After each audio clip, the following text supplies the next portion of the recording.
ஒரு ஊர்ல ஒரு அப்பா அவரோட 4 மகன்களோட வாழ்ந்து வந்தாராம். அந்த 4 மகன்களுக்கு இடையில எப்ப பார்த்தாலும் சண்டை சச்சரவு. யாருக்கும் யார் மேலயும் எந்தவித அன்பும் அக்கறையும் இல்ல. அதை பார்த்து வருத்தப்பட்ட அப்பா ஒரு யோசனை பண்ணாராம்.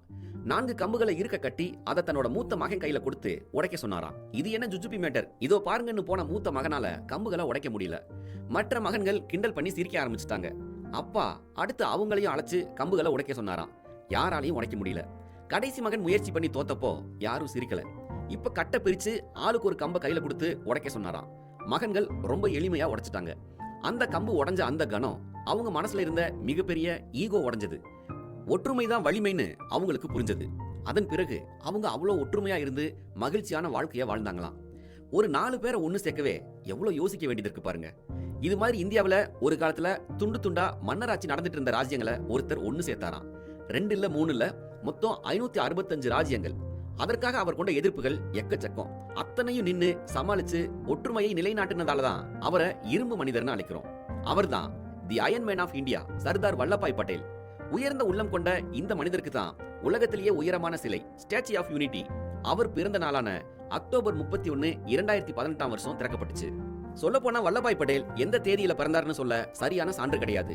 அவரோட அம்மாவுக்கு குஜராத்தி நாட்காட்டிப்படி தான் அவர் பிறந்த நாள் தெரியும். அதை கொண்டு யூகமா அவரே எழுதி அறிவிச்ச தேதியே அதிகாரப்பூர்வ பிறந்த நாளா மாறுச்சு. அவர் குறிப்பிடுற 1875 வருஷம் அக்டோபர் 31 குஜராத் மாநிலத்தில் உள்ள அகமதாபாத்துக்கும் பரோடாவுக்கும் இடையில இருக்கிற நாடியாங்கிற நகரத்துல பிறந்தாரு வல்லபாய் பட்டேல். அவருடைய அப்பா ஜாவேர் பாய், அம்மா லாத்பா. அப்பாவை விட அம்மாவுக்கு 18 வயசு குறைவு. 2 பேருக்கும் 5 மகன்கள், ஒரு மகள். 5 மகன்களில் 4வது மகன் தான் நம்ம வல்லபாய். அப்பா ஜாவேர் பாய் ஒரு விவசாயி. 10 ஏக்கர் நிலம் சொந்தமா வச்சு விவசாயம் பண்ணிட்டு இருந்தாரு. அந்த நிலம் பங்குல இருந்த காரணத்தினாலையும் ஜாவேர் பாயும் நிலத்தை சரியா கவனிக்காம விட்ட காரணத்தினாலையும் அவர் குடும்பம் வறுமையில வாடிச்சு. மூத்தவனாகவும் இல்லாம கடைக்குட்டியாவும் இல்லாம இடையில மாட்டிக்கிட்ட பட்டேலுக்கு இந்த கதையில வர்ற மாதிரி அண்ணன் தம்பிகளோட எப்பயும் சண்டை சச்சரவு தான்.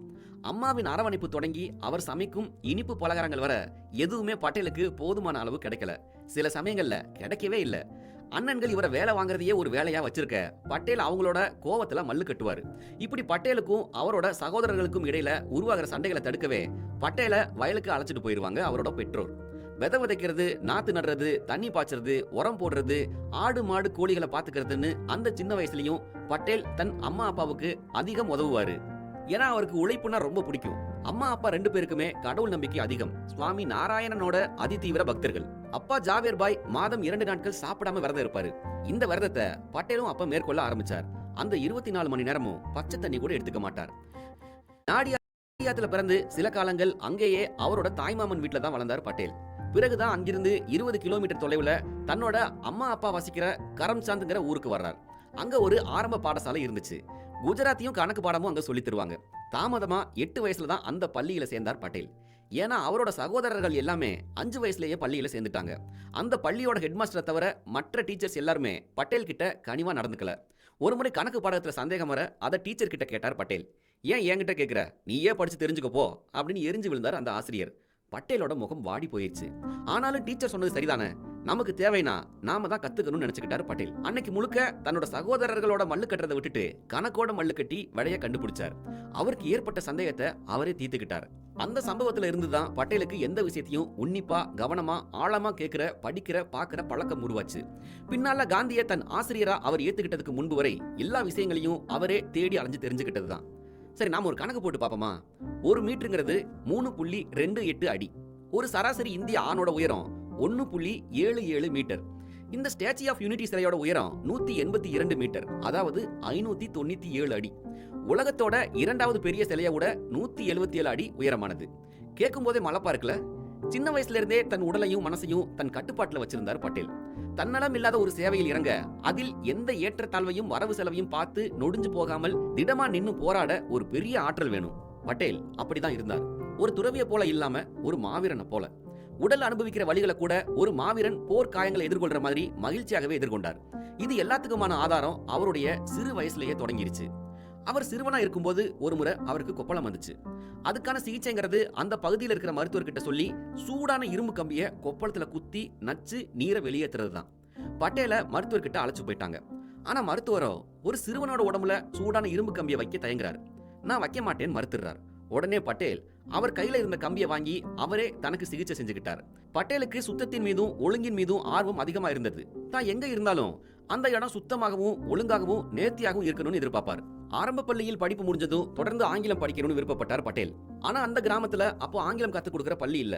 அதிர்ஷ்டவசமா நாடியாத்துல ஒரு ஆங்கில பள்ளி துவங்கப்பட்டுச்சு. அங்க 3 வருஷம் படிச்சு முடிச்சுட்டு பெத்லாங்கிற இன்னொரு ஊர்ல இருக்கிற பள்ளியில 2 வருஷம் படிச்சாரு. இந்த காலகட்டங்கள்ல அவரோட படிச்ச மாணவர்கள் பட்டேல லீடர்னு தான் கூப்பிடுவாங்க. அதுக்கு நிறைய காரணங்கள் இருக்கு. பள்ளியில ஒரு நாள் ஒரு மாணவனுக்கு டீச்சர் ஒருத்தர் அபராத தொகை விதிச்சு அதை கற்ற வரைக்கும் வகுப்புக்குள்ள வரக்கூடாதுன்னு சொல்லி வெளியே அனுப்பிடுறாரு. டீச்சரோட வேலை எல்லா மாணவர்களுக்கும் பாடம் சொல்லி கொடுக்கறது தான்.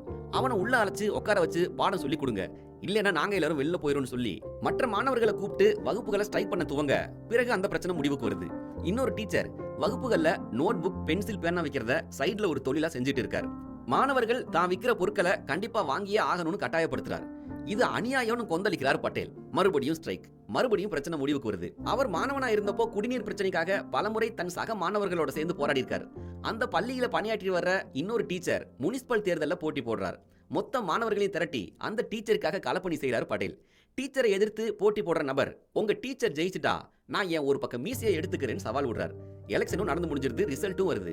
பட்டேல் ஆதரிச்ச டீச்சர் ஜெயிச்சிடுறார். இப்ப தன்னோட நண்பர்கள் 50 பேரோட சேர்த்து ஒரு முடி திருத்துபவரை அழைச்சிட்டு நேரா சவால் விட்டவர் வீட்டு முன்னாடி போய் நின்னுறாரு பட்டேல். இப்படி எல்லாத்துலயுமே போராட்டம் தான். அந்த போராட்டத்துல வெற்றி தான். நாதியாத் பள்ளியில இருந்து படிப்பை முடிச்சிட்டு அவர் வெளியேறும் போது அவருக்கு வயசு 22. இந்த காலகட்டத்துல மாணவர்கள் எப்படி லீடர்னு கூப்பிடுவாங்களோ அப்படி 9 வயது சிறுமி ஒருத்தி பட்டேல ஏஜிஓஜின்னு கூப்பிட்டு இருந்தா. ஆமா, பட்டேலுக்கு 17 வயசுலயே 9 வயது சிறுமி ஜாவர்பா கூட கல்யாணம் ஆயிருச்சு. பள்ளி படிப்பு முடிஞ்சிருச்சு, கல்யாணமும் ஆயிருச்சு. அடுத்து என்ன பண்ணலாம், என்ன படிக்கலாம்னு யோசிக்கிறப்போ பாரிஸ்டர் படிக்கலாம், அதுதான் படிக்கிறதுக்கும் சீப், 2வது சீக்கிரம் வேலை கிடைக்கும்னு முடிவு பண்றாரு பட்டேல். அவர் பாரிஸ்டர் படிக்கும் போது நடந்த சம்பவங்களும் அவர் வழக்கறிஞராகி ஒட்டுமொத்த கோர்ட்டையும் வயிறு குலுங்கு சிரிக்க வச்ச ஒரு சம்பவமும் இருக்கு. அதை அடுத்தடுத்த எபிசோட்ல சொல்றேன். நீங்க கேட்டுட்டு இருக்கிறது குக்கு எஃப்எம். உங்ககிட்ட பேசிட்டு இருக்கிறது சேட்ட சேது, கேட்டுட்டு இருக்கிறது 2 காது. இரும்பு மனிதர் வல்லபாய் பட்டேல் வழக்கறிஞரா இருந்தப்போ என்னெல்லாம் பண்ணிருக்காரு தெரியுமா? உலகத்திலேயே உயரமான சிலையா நிக்கிற சர்தார் வல்லபாய் பட்டேல் அவர்களை பத்தியும் இந்த சிலைக்கு பின்னாடி நடந்த கதைகளை பத்தியும் கேட்டுட்டு இருக்கோம். நீங்க கேட்டுட்டு இருக்கிறது குக்கு எஃப்எம். உங்ககிட்ட பேசிட்டு இருக்கிறது சேட்ட சேது, கேட்டுட்டு இருக்கிறது 2 காது. இரும்பு மனிதர் சர்தார் வல்லபாய் பட்டேல் சாதாரண விவசாய குடும்பத்துல இருந்து வந்தவர். பின்னால விவசாயிகளின் தோழனா நின்னு தோல் கொடுத்திருக்காரு. இப்படி பட்டேலுக்கும் விவசாயிகளுக்கும் இடையில உள்ள பந்தத்தை பறைசாற்ற விதமா குஜராத் மாநில அரசு லோகோ கேம்பெயின்கிற ஒரு கேம்பெயினை துவங்குச்சு. உலகத்திலேயே உயரமான சிலையை நிர்மாணிக்கிறதோட ஒரு அங்கமா துவங்கப்பட்ட இந்த கேம்பெயின் உலகத்தின் மிகப்பெரிய சோசியல் மொபைலைசேஷன் டிரைவா மாறுச்சு. அதாவது ஒரு காரணத்துக்காக, இல்லைன்னா ஒரு லட்சியத்துக்காக, அல்லது ஒரு செயலுக்காக எண்ணற்ற மனிதர்கள் அணி திரள்றது. லோகோ கேம்பெயின் மூலியமா 2013-2014 காலகட்டத்துல கிட்டத்தட்ட இந்தியாவில் இருக்கிற அனைத்து கிராமங்கள்ல இருந்தும் விவசாயிகள் கிட்ட இருந்து பழைய இரும்பு கருவிகளும் மண் மாதிரிகளும் பெறப்பட்டுச்சு. அப்படி பெறப்பட்ட 1,69,078 கருவிகள்ல இருந்து கிடைச்ச இரும்போட அளவு 134.25 மெட்ரிக் டன். அவ்வளோ இரும்பும் மொத்தமா 109.17 மெட்ரிக் டன் எடை கொண்ட பார்களா மாற்றப்பட்டு சிலை கட்டுமானத்தில் உபயோகப்படுத்தப்பட்டுச்சு. அதே போல இந்தியா முழுக்க வெவ்வேறு கிராமங்கள்ல இருந்து பெறப்பட்ட அந்த மண் மாதிரிகளை வச்சு என்ன செஞ்சாங்கிறத விட ஏன் செஞ்சாங்கிறத தெரிஞ்சுக்க நாம பட்டேலோட கதையை தெரிஞ்சுக்க வேண்டியிருக்கும். போலாமா? 1897 வருஷத்துக்கு 1897 வருஷம் மெட்ரிக் பரீட்சையை முடிச்சதும் பாரிஸ்டர் தான் பட்டேலோட கனவா இருந்துச்சு. எப்படியாவது பாரிஸ்டர் படிப்பை முடிச்சுட்டு நல்ல வழக்கறிஞராகி நல்லா சம்பாதிச்சு நல்லபடியா தன் குடும்பத்தை பார்த்துக்கணும்னு பட்டேல் ஆசைப்பட்டார். ஆனா இதுல பாதி விஷயங்கள் நடந்தது, பாதி விஷயங்கள் நடக்கவே இல்லை. அவர் ஆசைப்பட்டதுக்கு அப்படியே தலைகீழா நடந்தது பல சம்பவங்கள். பாரிஸ்டர் படிக்க பணம் வேணும். அதற்காக பணத்தை தயார் பண்ண ப்ளீடர் தேர்வு எழுத முடிவு பண்ணார். ப்ளீடர் தேர்வுல தேர்ச்சி அடைஞ்சிட்டா மாவட்ட வழக்கறிஞராக முடியும், அதுல சம்பாதிக்கலாம், பணம் திரட்டலாம், பாரிஸ்டர் படிக்கலாம் அப்படிங்கறதுதான் பட்டேலோட எண்ணம். இதுக்காக 3 வருஷம் கடுமையா உழைச்சு பல வழக்கறிஞர்களோட நேரடியா பேசி அவங்களோட அனுபவங்களை உள்வாங்கி சந்தேகங்களை கேட்டு தெரிஞ்சு பக்கமா பெரிய பெரிய புத்தகங்களை படிச்சு ப்ளீடர் தேர்வுல பாஸ் ஆகிறார். இப்போ பணம் சேர்க்கணும், அதுவும் எவ்வளவு சீக்கிரம் முடியுமோ அவ்வளவு சீக்கிரம் சேர்க்கணும். கிரிமினல் வழக்குகள்ல அதிக வருமானம் வரும்னு புரிஞ்சுக்கிட்டு அந்த வகையான வழக்குகளை எடுத்து வாதாட துவங்குறாரு பட்டேல். பட்டேலுடைய வாத திறமையிலும் நுணுக்கங்களையும் கண்டுபிடிச்சு அவர் வைக்கிற நேர்த்தியான ரேசர் ஷார்ப் வாதங்கள்ல வழக்குகள் வேகமா முடிஞ்சு தீர்வுகள் கிடைச்சது. இதனால அந்த பகுதி மக்கள் கிட்ட நல்ல வழக்கறிஞர்னு பேர் எடுத்தாரு பட்டேல். அவருடைய மூத்த அண்ணன் வித்தல்பாய் ஏற்கனவே சட்டம் படிச்சு முடிச்சு பம்பாயில வழக்கறிஞரா வேலை பார்த்துட்டு இருந்தார். ப்ளீடர் தேர்வுல பட்டேல் பாஸ் ஆனது தெரிஞ்சதும் உடனே தன்னோட வந்து வேலை பார்க்க சொல்லி அழைச்சாரு அண்ணன். ஆனா பட்டேல் அதுக்கு ஒப்புக்கல. கோத்ரா நகர்ல ஆபீஸ் போட்டார். கோத்ராவில் ஒரு வழக்கறிஞருக்கு பெரிய வழி வாய்ப்புகள் கிடையாது. ஆனா அண்ணன் வித்தல்பாய் முன்ன கோத்ராவில் தான் இருந்தாருங்கிறதுனால அவர் ஏற்படுத்தி வச்சிருந்த தொடர்புகளை இப்போ தனக்கான தொடர்புகளா மாத்திக்க முடியும்னு நினைச்சதால அங்கேயே அலுவலகம் அமைச்சார். உள்ளே இருந்த மேசை, நாற்காலி, புத்தக அலமாரி, தரை விரிப்புகள் எல்லாம் கடன். அலுவலகம் பக்கத்திலேயே ஒரு வீட்டையும் வாடகைக்கு பிடிச்சு தன்னோட மனைவி ஜாவர் பாய், தம்பி காஷி பாய் 2 பேரையும் அழைச்சுக்கிட்டாரு. தனி குடித்தனம் துவங்குச்சு. 1901 வருஷம் மார்ச் மாசம் கோத்ராவில் பிளேக் நோய் பரவுச்சு. அந்த மோசமான தொற்று நோய்க்கு மக்கள் கொத்து கொத்தா செத்து போனாங்க. உடனடியா தன்னோட மனைவியையும் தம்பியையும் சொந்த கிராமத்துக்கே கிளம்பிட சொன்னார் பட்டேல். உங்களை எப்படி விட்டுட்டு போக முடியும், நான் மாட்டேன்னு ஜாவர் பாய் மறுக்கிறாங்க. எப்படியோ பேசி சமாளிச்சு 2 பேரையும் ஊருக்கு அனுப்பிச்சிடறாரு பட்டேல். நண்பர் ராம்ஜி பாயை பிளேக் நோய் தாக்குது. பட்டேல் அவரை உடனிருந்து கவனிச்சுக்கிறாரு. நோயோட தீவிரம் ராம்ஜி பாயை கொன்னுடுச்சு. இறுதி சடங்குகளை எல்லாம் உடனிருந்து செஞ்சு முடிச்சுட்டு வீட்டுக்கு திரும்புறப்போ தலை கணக்குது, உடம்பு வலிக்குது, கால்கள் எல்லாம் சோர்வாகுது. பிளேக் அவரையும் தாக்கிடுச்சு. முதல் வேளையா கோத்ராவில இருந்து கிளம்பி நாடியாட்டுக்கு போய் அங்க சிதிலமடைஞ்சு யாருமே வராத ஒரு கோவிலுக்கு போய் படுத்துக்கிட்டாரு பட்டேல். நோய் அவரை பாடாப்படுத்துது. ஆனாலும் பட்டேல் தன்னோட மன உறுதியினாலும் உடல் உறுதியாலும் அதை சமாளிக்கிறார். பிளேக் பட்டேலுக்கு கடுமையான தலைவலி, கால் வலின்னு எல்லா வகையான பிரச்சனைகளையும் கொடுக்குது. உடனிருந்து பார்த்துக்க இன்னொருவரை உதவி காலச்சா அவருக்கும் நோய் பரவ வாய்ப்பு இருக்குன்னு கடைசி வரை தனி ஆளாவே சமாளிச்சு குணமாயிட்டாரு நம்ம இரும்பு மனிதர். இதுல இன்னொரு ஆச்சரியம் என்னன்னா, அவர் கோத்ராவுக்கு குணமாகி திரும்பும்போது கோத்ராவில் பிளேக் நோயை முழுமையா ஒளிஞ்சிடுச்சு. கொஞ்ச நாள்லயே கோத்ரா நகரம் இயல்பு நிலைக்கு திரும்புது. வேலைகள் நடக்க ஆரம்பிக்குது. பழையபடி நீதிமன்றங்களும் செயல்பட ஆரம்பிக்குது. மனைவியை மறுபடியும் ஊர்ல இருந்து அழைச்சுக்கிட்டாரு பட்டேல். விரைவா வழக்குகளை முடிக்கிற பட்டேலை தேடி மக்கள் நிறைய வந்தாங்க.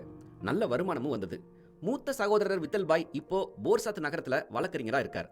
அங்க சப் ஜட்ஜ் ஒருவர் கையூட்டு பண்ணதா நடந்த வழக்குல குற்றத்தை சப் ஜட்ஜுக்கு எதிராக நிரூபிச்சு ஜெயிக்கிறாரு வழக்கறிஞர் வித்தல் பாய். இதனால சில நீதிபதிகள் கிட்ட இருந்தும் காவல்துறை ஆட்கள் கிட்ட இருந்தும் வித்தல் பாய்க்கு பகைமை உண்டாகுது. வித்தல் பாய் தன்னுடைய தம்பி பட்டேல் கிட்ட உதவி கேட்கிறார். தன்னோட அண்ணனுக்கு உதவுறதுக்காக வீட்டை போர்சாத் நகரத்துக்கே மாத்துறாரு பட்டேல். ஒரு சரியான சந்தர்ப்பம் கிடைச்சது. அந்த சப் ஜட்ஜுக்கு பட்டேலை தவிர வேற யாரும் அந்த விஷயத்துல உதவ முடியாதுங்கிற அளவுக்கு ஒரு நெருக்கடி உருவாகுது. என் அண்ணன் கிட்ட எந்த வம்பு வச்சுக்க மாட்டேன்னு நீங்க உறுதியளிச்சா உங்களுக்கு உதவி பண்றேன்னு பட்டேல் சொல்ல சப் ஜட்ஜும் சரின்னு தலையாட்டுறார். பிரச்சனை முடிவுக்கு வருது. இப்படி தன் அண்ணனுக்காக முன்ன வந்து பிரச்சனையை எதிர்கொண்ட பட்டேலுக்கு அவர் அண்ணன் என்ன கைமாறு செஞ்சாருன்னு கேட்டா மனசே வெறுத்துருவீங்க. ஆமா, பாரிஸ்டர் படிக்க தேவைப்படுற பணத்தை விரைவா சேர்த்துட்டு இருந்தாரு பட்டேல். தன்னிடம் வர்ற வழக்குகளை எல்லாம் நுணுக்கமான பார்வையும் வாதாடுற திறமையும் வச்சு முடிவுக்கு கொண்டு வந்தார். காவல்துறை அதன் லாபத்துக்காக உருவாக்குற பொய் சாட்சிகளை எல்லாம் பட்டேல் போற போகல உடைச்சு விட்டு காவலர்கள் முகத்துல கரிய பூச வித்தல் பாய் மேல இருந்த கோவத்தை விட பல மடங்கு கோவம் பட்டேல் மேல உருவாச்சு. ஆனாலும் அவரை காவல்துறையால சமாளிக்க முடியல. முதல்ல அவர் எதிர்கேள்வி கேட்டாலே நடுங்கினாங்க. பின்ன அவர் எதிர்கேள்வி கேட்பாருன்னு நினைச்சு நடுங்கினாங்க. அதுக்கு பின்னாடி பட்டேல்ங்கிற பேரை கேட்டாலே நடுங்க ஆரம்பிச்சிட்டாங்க. இப்படியே போச்சுன்னா சரி வராதுன்னு பயந்து நீதிமன்றத்தையே போர்சாத் நகரத்துல இருந்து ஆனந்த் நகரத்துக்கு மாத்த முயற்சி பண்ணாங்க. அரசு வழக்கறிஞர் ஆனந்த் நகரத்திலேயே இருக்கிறதாகவும் அவர் தினமும் இவ்வளோ தூரம் வந்துட்டு போறது சிரமமா இருக்குன்னு விசித்திரமான ஒரு காரணமும் சொன்னாங்க. நீதிமன்றமும் ஆனந்த் நகரத்துக்கு மாற்றப்பட்டுச்சு. இனி இவ்வளவு தூரம் பயணிச்சு வல்லபாய் பட்டேல் வரமாட்டாருன்னு நினைச்சாங்க. ஆனா தன்னோட வீட்டை ஆனந்த் நகரத்துக்கு ரொம்ப பக்கத்துல இருக்கிற தன்னோட கிராமத்துக்கு மாத்திக்கிட்டாரு பட்டேல். நம்ம ராஜதந்திரங்கள் அத்தனையும் வீணா போச்சுன்னு காவலர்கள் கலங்கினாங்க. ஒரு முறை ரயில்வே தொழிலாளி ஒருத்தர் மேல திருட்டு குற்றம் சுமத்தப்பட்டுச்சு. தொழிலாளியோட மேலதிகாரி அவர் அழைச்சு, நீ ஏற்கனவே சிறைவாசம் அனுபவிச்சிருந்ததா ஒப்புக்கிட்டு எழுதி கொடுத்தா இந்த வழக்குகள்ல இருந்து தப்பிக்கலாம், இல்லைன்னா தண்டனை குறையலாம். அதை விட்டுட்டு நீ எதிர்த்து வாதாடுன தண்டனை கடுமையா இருக்கும்னு எச்சரிக்கிறார். தொழிலாளி நேரா பட்டேல் கிட்ட வந்து நடந்ததையெல்லாம் சொல்றார். எதிர்த்து வழக்காடுறது உன் உரிமை. 2வது, நீயே சிறையில இருந்ததா ஒப்புக்கிட்டா தண்டனை எப்படி குறையும் சொல்லிட்டு அந்த மேலதிகாரிக்கு சரியான பாடம் புகட்டணும்னு பட்டேல் ஒரு வேலையை பார்த்தார். நீ பிறந்த தேதிக்கு சர்டிபிகேட் ஏதாவது வச்சிருக்கியான்னு கேட்கிறாரு பட்டேல். இருக்குன்னு தலையாட்டுறாரு ரயில்வே தொழிலாளி. சர்டிபிகேட்டை வாங்கி தேதியை குறிச்சுக்கிட்டு, நான் இந்த தேதியிலிருந்து இந்த தேதி வரை சிறைவாசம் அனுபவிச்சேன், ஒப்புக்கொள்றேன் அப்படின்னு ஒரு வாக்குமூலத்தை தயார் பண்றார். இதை உன்னுடைய கையெழுத்திலேயே எழுதி கீழே கையொப்பமும் போடு, உன் தலையெழுத்தே மாறிடும் சொல்றாரு பட்டேல். தொழிலாளியும் கையெழுத்து போட்டுறார். இப்போ இதை எடுத்துட்டு போய் மேலதிகாரி கிட்ட கொடுன்னு சொல்றாரு. இவரும் கொண்டு போய் கொடுக்க இப்போ வழக்கு விசாரணைக்கு வருது. பட்டேல் ஆஜராகிறார். கனம் நீதிபதி அவர்களே, இங்க இருக்கின்ற தொழிலாளி ஏற்கனவே சிறைவாசம் அனுபவித்துள்ளதாக அவரே தன் கைப்பட வாக்குமூலம் எழுதி கொடுத்திருக்கிறாரு. அதை உங்கள் முன்னால சமர்ப்பிச்சிருக்கேன். இவர் குற்றங்கள்ல ஈடுபடும் பழக்கம் உடையவர்னு இதன் மூலம் தெளிவா தெரியுது. எனவே அதிகபட்ச தண்டனை வழங்க வேண்டும் சொல்லி தான் இடத்துல போய் உட்காந்துக்கிட்டார். தொழிலாளி கிட்ட கோர்ட்ல என்ன பேசணும், எப்போ பேசணும் அப்படின்னு ஏற்கனவே பட்டேல் விலாவரியா சொல்லி கொடுத்திருந்தார். இப்போ குறுக்கு விசாரணை தொடங்குது. இந்த வாக்குமூலத்தை எழுதியது யாருன்னு பட்டேல் கேட்க, நான் தான் ஐயான்னு சொல்றாரு ரயில்வே தொழிலாளி. எழுதிய பிறகு என்ன பண்ணீங்க? மேலதிகாரிகள் கிட்ட கொடுத்தேன் ஐயா அப்படின்னு அந்த ரயில்வே தொழிலாளி சொல்றாரு. எதுக்கு அப்படி பண்ணீங்க? எதிர்த்து வழக்காடுனா தண்டனை அதிகரிக்கணும்னு மேலதிகாரி சொன்னாரு, அதனாலதான் ஐயா நான் அப்படி எழுதி கொடுத்தேன்னு சொல்றாரு ரயில்வே தொழிலாளி. சரி, நீ அனுபவித்துள்ள சிறைவாசம் உண்மைதானான்னு கேட்க, உண்மைதான் ஐயா அப்படின்னு அந்த தொழிலாளி பதில் சொல்றாரு. நீ குறிப்பிட்ட தேதிகள் சரிதானா அப்படின்னு கேட்கிறாரு. சரிதான் ஐயா அப்படின்னு அந்த தொழிலாளி பதில் சொல்றாரு. சரி, நீ என்ன குத்தத்துக்காக சிறையில இருந்தேன்னு கேட்க, இங்க இருக்கிற எல்லாரும் என்ன குத்தம் செஞ்சாங்களோ அதைத்தான் நானும் செஞ்சேன்னு சொல்றாரு ரயில்வே தொழிலாளி. கோர்ட்ல யாருக்கும் ஒண்ணுமே புரியல. நீ சொல்றத புரியும்படி சொல்லுன்னு சொல்றாரு நீதிபதி. அதுக்கு அந்த தொழிலாளி, நான் பிறந்த தேதிக்கு முந்தைய 9 மாத காலத்தை தான் நான் சிறையில் இருந்த காலமா குறிப்பிட்டிருக்கேன். அப்போ நான் என் தாய் வயித்துல சிறைவாசம் அனுபவிச்சேன்னு சொல்ல நீதிபதியே சிரிச்சிட்டாரு. ஒரு அப்பாவிய பயமுறுத்தி இப்படி வாக்குமூலம் வாங்கி அதை அவனுக்கு எதிராகவே பயன்படுத்தி தண்டனை வழங்க சொல்லி கோரிக்கை வச்சிருக்கீங்க. இதுல இருந்தே இது பொய்யான வழக்குன்னு தெரியுதுன்னு பட்டேலும் ஆரம்பிக்க கேஸ் க்ளோஸ். இப்படி பல வழக்குகளை முடிச்சு பாரிஸ்டர் படிக்க இங்கிலாந்து போறதுக்கான பணத்தையும் ரெடி பண்ணிட்டாரு Patel. Thomas Cook and son அழைக்கப்படுற முகவர் மூலியமா விவரங்களை சேகரிச்சுக்கிட்டாரு பட்டேல். வல்லபாய் ஜாவேர்பாய் பட்டேல்ங்கிறத சுருக்கி விஜே பட்டேல்னு பயணத்துக்கு தேவையான பணத்தை அனுப்புனார். கப்பல் பயணத்துக்கான சீட்டு முதற்கொண்டு எல்லா விஷயங்களும் விஜே பட்டேல்ங்கிற பேருக்கு வருது. இங்க தான் ஒரு அதிர்ச்சி காத்துக்கிட்டு இருக்கு. மூத்த சகோதரர் வித்தல் பாய் ஜாவேர் பட்டேலும் விஜே பட்டேல் தாங்கிறதுனால தபால் அவர் முகவரிக்கு போயிருச்சு. பிரிச்சு படிச்ச அண்ணனுக்கு இப்போ பாரிஸ்டர் படிக்கணும்னு ஆசை வந்துருச்சு. நேரா பட்டேல் கிட்ட கிளம்பி வந்து, இங்க பாரு, நான் தான் குடும்பத்துல மூத்தவன், நீ பாரிஸ்டர் படிச்சு முடிச்சதுக்கு பின்னாடி நான் போய் படிச்சா நல்லா இருக்காது, நானே முதல்ல போறேன்னு சொல்றாரு. இந்த ஒரு நாளுக்காக தான் இத்தனை நாளும் கடுமையா உழைச்சாரு பட்டேல். ஆனா அவரோட அண்ணன் வந்து இப்படி கேட்டதும் அவருக்கு என்ன பதில் சொல்றதுன்னே தெரியல. பட்டேல் தான் படிப்புக்காக சேர்த்து வச்சிருந்த பணம் அண்ணன் கிட்டேயே கொடுத்துட்டார். அண்ணன் தான் இங்கிலாந்துக்கும் போறாரு. இது தவிர மாசம் அண்ணனுக்கு பணமும் அனுப்பியிருக்காரு பட்டேல். என்ன ஒரு மனசுல இப்படி ஒரு சூழ்நிலையும் அதுல அவர் எடுத்த முடிவு நினைக்கும் போது ரொம்பவே ஆச்சரியமா இருக்கு. அண்ணன் பாரிஸ்டர் படிச்சு முடிச்சு இந்தியாவுக்கு திரும்பிடுறார். அடுத்து பட்டேல் போகணும். ஆனா நிலைமை இங்க சரியில்லை. மனைவி ஜாவேர் பாய்க்கு குடல்ல புண் உருவாகி கட்டியா மாறுது. கண்டிப்பா அறுவை சிகிச்சை செஞ்சு கட்டியை அகற்றணும். ஆனா அறுவை சிகிச்சை தாங்குற அளவுக்கு ஜாவேர் பாயுடைய உடல் வலுவா இல்லைன்னு சொல்றாங்க. ஒரு பக்கம் பாரிஸ்டர் கனவு, இன்னொரு பக்கம் தன் மனைவியின் நிலை. குழந்தைகளும் பிறந்தாச்சு. காசு மொத்தமும் அண்ணன் படிப்புக்கே கரைஞ்சு போச்சு. இதுக்கு மத்தியில குடும்பத்தை நடத்த தனி ஆளா போராடிட்டு இருந்தாரு பட்டேல். 1908 வருஷம் நீதிமன்றத்துல ஒரு முக்கியமான விவாதம். அப்ப பட்டேலுக்கு ஒரு தந்தி வருது. அவசரமான அறுவை சிகிச்சை, ஜாவேர் பாய் உடல்நிலை திருப்தின்னு அதுல எழுதியிருக்கு. பிற்பகல் குறுக்கு விசாரணை துவங்குது. இப்போ இன்னொரு தந்தி. பட்டேல் பிரிச்சு பாக்குறார். மறுபடியும் மடிச்சு சட்டை பாக்கெட்ல வச்சுக்கிட்டு சாட்சியை மடக்கி கேள்விகள் கேட்டு வாதத்தை முடிக்கிறார். வழக்குலையும் ஜெயிக்கிறார். இந்த அனல் பறந்த வாதத்துக்கு காரணம் தந்தியில வர செய்திகள் தான் நினைச்சுக்கிட்ட சக வழக்கறிஞர் ஒருத்தர் அது என்ன தந்தின்னு பட்டேல் கிட்ட கேட்கிறார்.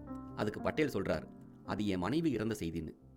அதுக்கப்புறம் என்ன ஆச்சு அதை நம்ம தெரிஞ்சுக்கணும்னா நீங்க கேட்க வேண்டியது குக்கு எஃப்எம். உங்ககிட்ட பேசிட்டு இருக்கிறது சேட்ட சேது, கேட்டுட்டு இருக்கிறது ரெண்டு காது. மனைவி இறந்துட்டா சகலமும் போச்சுன்னு ஒரு பழமொழி நம்ம ஊர்ல சொல்லுவாங்க. ஆனா அந்த மாதிரியான ஒரு சிச்சுவேஷன்ல பட்டேல் என்ன பண்ணார்? நீங்க கேட்டுட்டு இருக்கிறது குக்கு எஃப்எம். உங்ககிட்ட பேசிட்டு இருக்கிறது சேட்ட சேது, கேட்டுட்டு இருக்கிறது ரெண்டு காது. ஒரு முறை சர்தார் வல்லபாய் பட்டேல் இப்படி சொன்னார், இந்த மண்ணுக்கு ஒரு பிரத்யேக குணம் இருக்கு. அது எத்தனையோ தடை வந்தாலும் அதி உன்னதமான ஆண்மக்கள் வசிக்கிற இடமா இருக்கு. அவர் சொன்னது 100% உண்மை. அதுக்கு அவரே ஒரு உதாரணம். மனைவி ஜாவர் பாயோட மரணம் பட்டேலை ரொம்ப பாதிச்சிருச்சு. மனைவி உயிர் பிரிய தருணத்துல கூட அவ பக்கத்துல இருக்க முடியலங்கிற வேதனை அவரை புரட்டி எடுத்துச்சு. கணவன், அம்மா, அப்பான்னு யாருமே அருகில் இல்லாம, அவ கண்ணீரை தொடச்சு விட கூட உற்றார் உறவினரோட கைகள் இல்லாம ஜாவேர் பாயோட மரணம் நிகழ்ந்துச்சு. 9 வயசுல திருமணமாகி தன்னை நம்பி வந்த ஒருத்தி 19 வயசுல 2 குழந்தைகளை கொடுத்துட்டு இறந்துட்டா. இந்த 10 ஆண்டு கால திருமண வாழ்க்கையோட அடையாளமா எஞ்சி நிக்கிறது 2 குழந்தைகள் மட்டும்தான். அம்மாவோட அன்பு கிடைக்காம இந்த குழந்தைகள் என்ன கஷ்டப்பட போகுதுங்கிற எண்ணம் அவரை இன்னும் வாட்டி வதச்சிச்சு. தனக்கு இனி இந்த 2 பேர் தான் எல்லாமே, அவங்க தான் என் சொத்துன்னு உணர்ந்தாரு பட்டேல். இப்படி போய்கிட்டு இருக்கிற நேரத்துல குழந்தைகள் கொஞ்சம் மறந்தாங்க. தம்பி காசிபாயும் மாவட்ட வழக்கறிஞர் தேர்வான பிளீடர் தேர்வுல தேறிட்டார். அவர்கிட்ட வீட்டையும் வேலையும் ஒப்படைச்சிட்டு பம்பாயில குயின் மேரிஸ் பள்ளியை சேர்ந்த வில்சன்றவரோட பராமரிப்புல குழந்தைகளை விட்டுட்டு இங்கிலாந்துக்கு கப்பல் ஏறாரு பட்டேல். கப்பல் பயணத்தோட முதல் நாளே அவருக்கு உடல்நிலை சரியில்லாம போச்சு. கடல் காற்று, அங்க கொடுக்கப்பட்ட உணவுகள், அந்த சூழல்னு எதுவுமே அவருக்கு ஒத்துக்கல. தொடர்ச்சியா உடலும் மனசும் அத்தனை பிரச்சனைகளை சந்திச்சு ரொம்ப சோர்வடைஞ்சு போயிட்டாரு பட்டேல். 3 நாள்ல உடல்நிலை சரியாச்சு. புத்தகமே கதின்னு அந்த பயணம் முழுக்க பெரிய பெரிய புத்தகங்களை படிச்சு முடிச்சாரு பட்டேல். அந்த பயணத்துல அவர் படிச்ச புத்தகங்கள் அவர் மனசுல ஆழமா பதிஞ்சது. அவ்வளவு வேகமாகவும் ஆழமாகவும் வாசிச்சாரு அவர். விளையாட்டா சொல்லணும்னா கப்பலோட வேகத்துக்கு இணையாகவும் ஒரு கடலோட ஆழத்துக்கு நிகராகவும் கப்பல் இங்கிலாந்து அடைஞ்சது. லண்டன்ல படிப்பு தொடங்குறதுக்கு முன்னையே ஊரை சுத்தி பார்த்துட்டாரு. அவர் தங்கியிருந்த இடத்துக்கும் படிக்கிற கல்லூரிக்கும் இடையே 4 மைல்களுக்கு மேல் தூரம். பட்டேல் தினமும் நடந்துதான் இந்த தூரத்தை கடப்பாரு. தொடர்ச்சியா தன் நாற்காலியில் அமர்ந்துகிட்டு புத்தகங்களை மட்டுமே படிச்சுட்டு இருந்தவருக்கு இதுதான் ஒரே உடற்பயிற்சியா இருந்தது. அவர் கூட படிக்கிற மாணவர்கள் யாருமே பட்டேல் கிட்ட பெருசா நெருங்கி பழகல. சக மாணவர்கள்ல பெரும்பாலானோர் வகுப்பு முடிஞ்சதும் கேளிக்கைக்கு கிளம்பிடுவாங்க. சினிமா, மது, சூது, விளையாட்டுன்னு கேளிக்கை அரங்கங்களோட வாசல்ல காத்து கிடப்பாங்க. ஆனா பட்டேலோ நூலகங்களோட வாசல்ல காத்து கிடப்பார். நூலகம் திறக்கும் போது நுழையிற முதல் வாசகரும் மூடும் போது கிளம்புற கடைசி வாசகரும் பட்டேல் தான். கல்லூரியின் 2வது ஆண்டு முடிகிற காலகட்டத்துல பட்டேலுக்கு காலில் ஒரு புண் ஏற்பட்டுச்சு. அதை சரியா நாடாத மருத்துவர்கள் காலையே வெட்டி எடுக்க வேண்டியிருக்குன்னு சொன்னாங்க. அப்போ ஒரு ஜெர்மனிய மருத்துவர் வெறும் அறுவை சிகிச்சை மூலியமா அதை குணப்படுத்தினாரு. அதுலயும் அந்த அறுவை சிகிச்சையை மயக்க மருந்து இல்லாமையே எதிர்கொண்டிருந்தார் பட்டேல். சட்ட படிப்புல அவருக்கு இருந்த புலமை, தெரிஞ்சுக்கிட்ட நுணுக்கங்கள், கல்வியை தாண்டி அவருடைய நன்னடத்தை எல்லாமே கணக்குல எடுத்துக்கப்பட்டு பாரிஸ்டர் படிப்பை 6 மாசத்துக்கு முன்னதாகவே பட்டேல் வெற்றிகரமா நிறைவு செஞ்சிட்டாருன்னு கல்லூரி நிர்வாகம் அறிவிச்சிச்சு. 1913 வருஷம் தன் பல நாள் கனவான பாரிஸ்டர் பட்டத்தோட பம்பாய்க்கு திரும்புறாரு பட்டேல். பம்பாய் வந்து இறங்கின அன்னைக்கே தலைமை நீதிபதியை சந்திச்சு அகமதாபாத்தில் பாரிஸ்டர் தொழில் நடத்துவதற்கான ஏற்பாடுகளை செஞ்சுக்கிட்டாரு பட்டேல். நாளைக்கு பாத்துக்கலாம், பிறகு முயற்சி பண்ணலாங்கிற வார்த்தைகள் எல்லாம் அவர் அகராதியிலேயே கிடையாது. பல நாட்களுக்கு பின்னாடி தன் மகனை பார்த்த மகிழ்ச்சியில அவங்களோட கொஞ்சி விளையாடுறாரு பட்டேல். மகள் மணிபெண்ணுக்கு 9 வயசு ஆயிருந்துச்சு. மகன் தாயாபாய்க்கு 7 வயசு. 2 குழந்தைகளையும் விட்டல்பாய் வீட்டுல விட்டுட்டு மறுநாளே அகமதாபாத் கிளம்பிட்டாரு பட்டேல். அவரோட உடைகள்ல மிடுக்கு கூடியிருந்தது. சட்ட நுணுக்கங்கள் எல்லாம் அவர் விரல் நுனியில் இருந்தது. வெறும் மாவட்ட வழக்கறிஞரா இருந்தப்பயே பொய் வழக்கு போடுற போலீஸ்களை வச்சு செய்வாரு பட்டேல். இப்போ பாரிஸ்டரே வாங்கியாச்சு. அப்போ எப்படி செய்வாரு? ஒரு தடவை கேதா மாவட்டத்தை சேர்ந்த 2 பேருக்கு ஜாமீன் தரக்கூடாதுன்னு காவல்துறை தரப்பு அடம் பிடிக்குது. அதுக்கு அவங்க சொன்ன காரணம், குற்றவாளிகள் 2 பேரும் கேதா மாவட்டத்துக்காரர்கள், அது ரொம்ப மோசமான ஊரு, அந்த ஊரை சேர்ந்த இவங்களும் மோசமானவர்களாக தான் இருப்பாங்கன்னு காவல்துறை தரப்பு சொல்லுது. பட்டேல் மெல்ல தலையை நிமிர்த்தி காவல்துறை தரப்பை பார்த்தாரு. ஆமா, பட்டேலே கேதா மாவட்டத்தை சேர்ந்தவர் தானே. அடமலை வெளுத்து வாங்க போகுதுன்னு நீதிபதிக்கே புரிஞ்சிருச்சு. பட்டேல் எழுந்து ஒரே ஒரு கேள்விதான் கேட்டார். குற்றத்துல ஆதாரத்தை சொல்லி ஜாமீன் மறுக்கிறது சரியா இல்ல, கேதா மாவட்டத்தை சேர்ந்தவங்கன்னு சொல்லி மறுக்கிறது சரியா அப்படின்னு ஒரு கேள்வி கேட்டார். நீதிபதி பட்டேலோட கண்களை உத்து பார்க்கிறார். அதுல அவ்வளோ கோபம் தெரியுது. அவர் கேட்ட கேள்வியில் இருக்கிற நியாயமும் புரியுது. உடனே ஜாமீன் கொடுத்துட்டாரு நீதிபதி. நாட்கள் மெல்ல மெல்ல உருண்டோடுச்சு. அவர் குடும்பத்துல மரணங்களும் அடுத்தடுத்து நிகழ்ந்துகிட்டே இருந்துச்சு. அப்பா ஜாவேர் பாய் இறந்தார். ஏராளமான செலவு செஞ்சு நடத்தப்படுற இறுதி சடங்குகளை பட்டேல் எதிர்த்தார். பின்னாடி உடல்நலம் சரியில்லாம போன தன் தங்கை தாகியாவை பட்டேல் தன்னோட அழைச்சு வந்து சிகிச்சைகளுக்கு ஏற்பாடு பண்றாரு.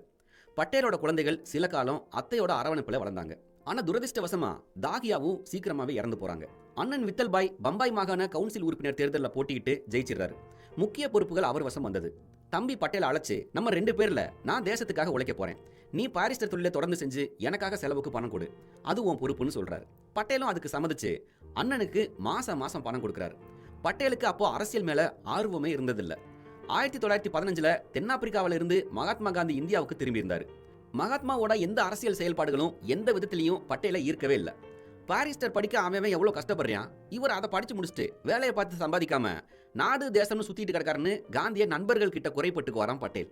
ஒரு நாள் மாலை குஜராத்தி சபா மாடியில பட்டேலும் அவர் நண்பர் ஜிவி மேங்லங்கரும் இருந்தப்போ கீழே ஒரு கூச்சல், ஆரவாரம். காந்திஜி வந்துட்டாரு அப்படின்னு ஒரே கூச்சல். நான் பார்க்க போறேன்னு மாவுலங்கர் எழுந்திருக்கிறாரு. எங்க போறீங்க? உட்காருங்க. காந்திஜி என்ன சொல்லுவாரு? ஆட்டுப்பால் குடிங்க, கைக்கூத்தல் அரிசி சாப்பிடுங்க, உடம்புக்கு நல்லதுன்னு சொல்லுவாரு, பச்சை காய்கறி சாப்பிடுங்க, ரத்தம் ஊறுன்னு சொல்லுவாரு. இதெல்லாம் பேசினா சுதந்திரம் எப்படி கிடைக்கும்னு பட்டேல் கிண்டல் அடிக்க மாவுலங்கர் கோச்சிட்டு எழுந்துட்டு போயிட்டாராம். இப்படி அரசியல்ல இருந்தும் விலகியே நின்று மகாத்மா காந்தியின் செயல்களை கிண்டல் அடிச்சிட்டு இருந்த பட்டேல் பின்னாட்கள்ல மகாத்மா காந்தியின் வார்த்தைகளுக்கு செவிசாச்சு அவரை தன் குருவா ஏத்துக்கிட்டதும் இந்திய அரசியலின் மிக முக்கியமான ஒரு தலைவரா மாறினதும் காலத்தோட விளையாட்டு தான். ஏன்னா பட்டேல் ஒரு காலகட்டத்தில் காங்கிரஸ்காரரா அங்கம் வகிக்கிறாரு. காந்தியோட பெரும் சீடரா பணியாற்றுறாரு. காங்கிரஸ் பேரியக்கத்தோட பல முக்கிய பதவிகளை அவர் வகிக்கிறாரு.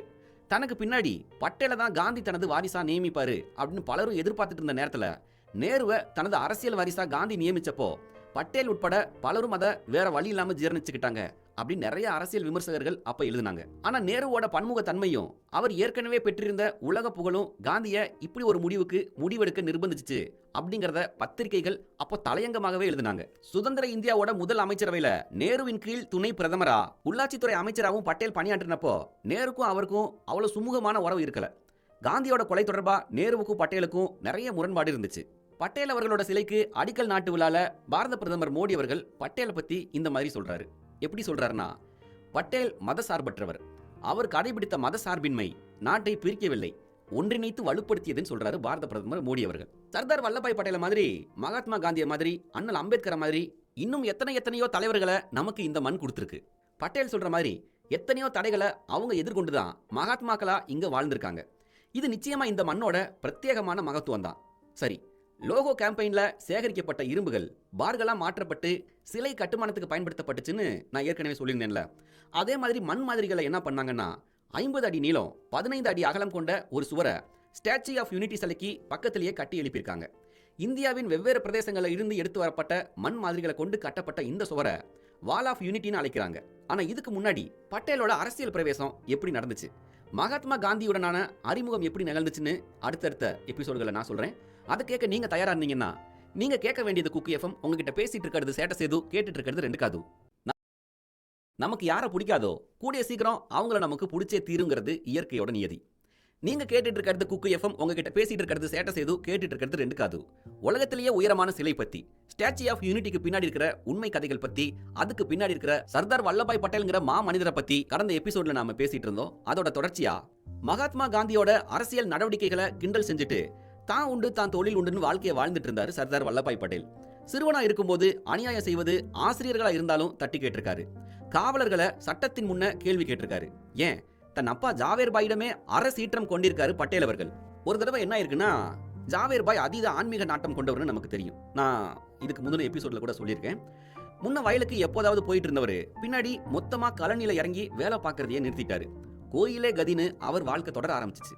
அவர் சமூகத்தோட முக்கியமான குருவா இருந்த யங்ய புருஷ தாசிஸ் ஜின்றவரை ஜாவேர் பாய் கடவுளுக்கு நிகரான ஒருத்தரா போட்டுருவாரு. ஒரு சமயம் 2 மடங்களுக்குள்ள பிரச்சனை ஏற்பட்டு தாசிஸ் ஜிக்கு வாரண்ட் வர நிலைமை. தன்னோட மகன் தான் வழக்கறிஞராச்சே, நேரா பட்டேலை தேடி ஓடி வராரு ஜாவேர் பாய். உன் செல்வாக்க பயன்படுத்தி எப்படியாவது தாஸ்ஜி சுவாமிக்கு வாரண்ட் வராம நிறுத்தணும்னு கேட்கிறாரு. பட்டேலுக்கு கோவம் தாங்கல. காரணம் இல்லாம யாருக்கும் வாரண்ட் வராது. கடவுளே கதின்னு கிடந்தா இந்த சாமியார்களுக்கு கோர்ட்ல என்ன வேலை இருக்க போகுது? இவங்களோட கடவுள் நம்பிக்கை மேலேயே எனக்கு சந்தேகம் வருது. 2 சாமியார்கள் சுமூகமா உட்கார்ந்து பேசி ஒரு விஷயத்தை தீர்த்துக்க முடியல. இவங்க என்ன நமக்கு தீர்வு காமிக்க போறாங்க? முதல்ல தாஸ்ஜி கிட்ட இருந்து வெளியேறுங்கன்னு சொல்றாரு. அப்பா இந்த பதில எதிர்பார்க்கல. பட்டேல் மேல பயங்கரமா கோவிச்சுக்கிறாரு. அட என்னடா இதுன்னு வருத்தப்பட்டு ரொம்ப தயக்கத்தோடவே அப்பா கேட்டதை வேற வழி இல்லாம செஞ்சு கொடுத்து தாஸ்ஜி மேல வாரண்ட் வராம பாத்துக்கிறாரு பட்டேல். இப்படி பட்டேலுக்கு சமூகத்தின் மேல அளவு கடந்த அக்கறை இருந்தும் தன் குடும்ப உறவுகள் மேல அவருக்கு கொஞ்சம் கூடுதல் அக்கறையும் இருந்திருக்கு. பின்னாட்கள்ல தேசம்தான் என் முதல் குடும்பம் அவரை உணர வச்சதுக்கு இடையில நிறைய சம்பவங்கள் நடந்திருக்கு. இது அனைத்துக்குமான துவக்கம் அகமதாபாத் நகராட்சி குழு உறுப்பினரா அவர் தேர்ந்தெடுக்கப்பட்டதுதான். 1917 பட்டேல் பொது சேவைக்கு வந்தே ஆக வேண்டிய கட்டாயம் உருவாச்சு. அகமதாபாத் நகராட்சியில ஜான் சில்டிங்கிற ஆங்கிலேய அதிகாரி ஆணையரா பதவியேற்றாரு. ஏற்கனவே அங்க 2 இந்தியர்கள் நகராட்சியின் தலைவராகவும் நிர்வாக குழுவின் தலைவராகவும் பதவி வகிச்சாங்க. ஜான் சில்டி இந்த 2 இந்திய தலைவர்களையும் மதிக்கவே இல்லை. தலைவர்களுக்கே இந்த நிலைமைனா மற்ற இந்திய உறுப்பினர்களோட நிலைமை சொல்லி தெரிய வேண்டியதில்லை. வேணும்னே அரசு ஒரு ஆங்கிலேய அதிகாரியை புகுத்தி இருக்கிறதா உறுப்பினர்கள் தங்களுக்குள்ள புழுங்கினாங்க. அந்த நேரத்துல அகமதாபாத்ல ஒரு முக்கிய பிரமுகரா இருந்தாரு பட்டேல். அவரோட மன உறுதியும் சாதுரியமும் எல்லார் மத்தியிலையும் அவருக்கு நல்ல பேர் வாங்கி கொடுத்துச்சு. அப்பதான் உறுப்பினர்களுக்கு மத்தியில ஒரு யோசனை. பட்டேல் மாதிரி ஒரு புத்திசாலி, ஒரு தைரியசாலி நம்ம நகராட்சி குழுவுல உறுப்பினரா இருந்தாருன்னா இந்த ஆங்கிலேயனுக்கு நம்ம சரியான பதிலடி கொடுக்கலாம்னு நினைச்சாங்க. பட்டேல் கிட்ட இந்த திட்டத்தை சொல்லவும் செஞ்சாங்க. பட்டேல் ஒத்துக்கல. சத்தியமா இந்த பதவி அவருடைய பாரிஸ்டர் வேலைக்கு எந்த பாதிப்பையும் ஏற்படுத்தாதுன்னு, தேசத்தோட நலம் காக்க உங்களை மாதிரி தைரியசாலிகள் உதவணும்னு உறுப்பினர்கள் கேட்டுக்கிட்டாங்க. அன்னைக்கு அப்பாவுக்காக தன் முடிவை மாத்திக்கிட்டவரு இன்னைக்கு தேசத்துக்காக மாத்திக்கிட்டாரு. உறுப்பினர்களோட வேண்டுகோளுக்கு சம்மதிச்சு தேர்தல்ல நின்னாரு. மாணவனா இருக்கும்போது ஆசிரியருக்காக பிரச்சாரம் பண்ணி ஜெயிக்க வச்சவர் பட்டேல். இப்ப அவருக்கு ஜெயிக்க தெரியாதா? ஜெயிச்சுட்டாரு. உறுப்பினரும் ஆயிட்டாரு. சீக்கிரமே சுகாதார பிரிவுக்கு தலைவராகவும் பொறுப்பேற்கிறாரு.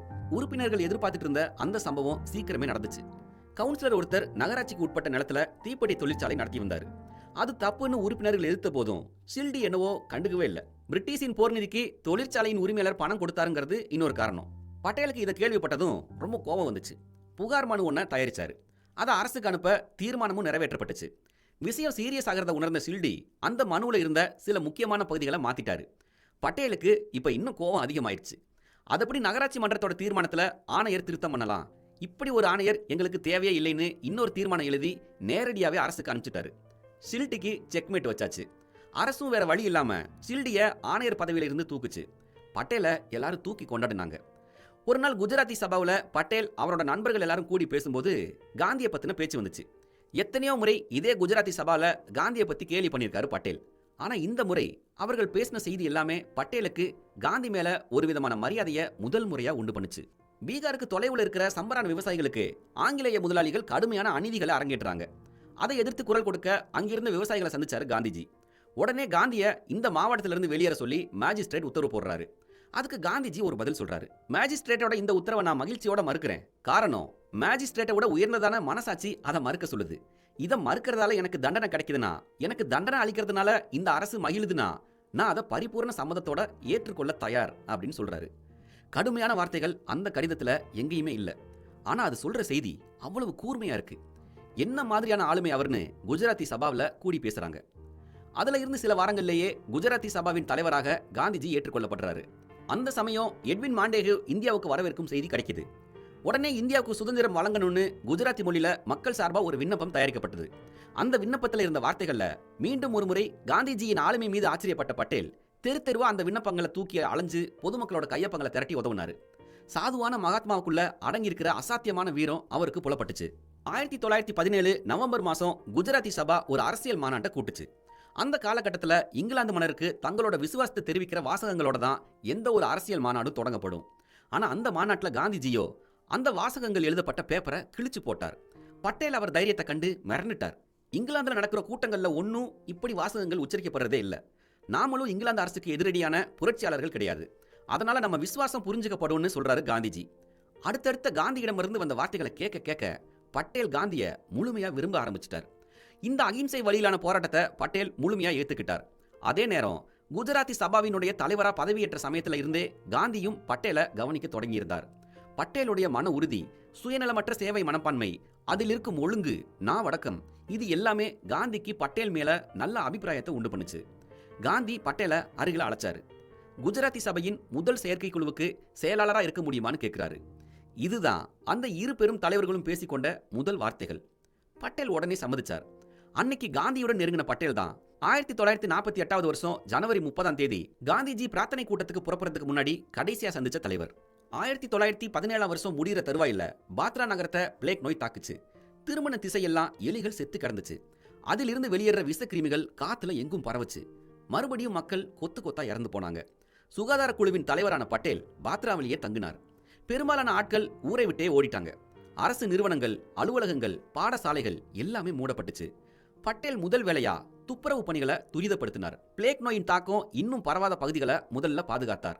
அதே வருஷம் தன் சொந்த மாவட்டமான கேதா மாவட்ட கிராமங்கள்ல பஞ்சத்தால பலர் துன்பப்பட்டாங்க. அதற்கான நிவாரண நடவடிக்கைகளை முன்ன நின்று செஞ்சார். 1915 இருந்து 1917 வரைக்கும் கேதா மாவட்டத்தில் ஏற்பட்ட வித்தியாசமான பருவ மாறுதல்களால விவசாயிகள் துன்பத்தை அனுபவிச்சாங்க. 1915 சராசரிக்கும் குறைவான மழையால மகசூல் பாதிக்கப்பட்டுச்சு. 1916 கொஞ்சம் மழை இருந்தாலும் போன வருஷம் ஏற்பட்ட நஷ்டத்தையே ஈடு பண்ண முடியல. 1917 வழக்கத்துக்கும் அதிகமான மழை பெஞ்சதுல பயிர்கள் எல்லாம் தண்ணீர்ல மூழ்கி நாசமாச்சு. சில கிராமங்கள்ல அறுவடையான கதிர்கள் கூட 3 நாட்கள் பெஞ்ச மழையில வீணாச்சு. அதனால வரி வசூலை நிறுத்தி வைக்கணும், இல்லைன்னா தீர்வையை பாதியா குறைக்கணும்னு விவசாயிகள் அரசுக்கு கோரிக்கை வச்சாங்க.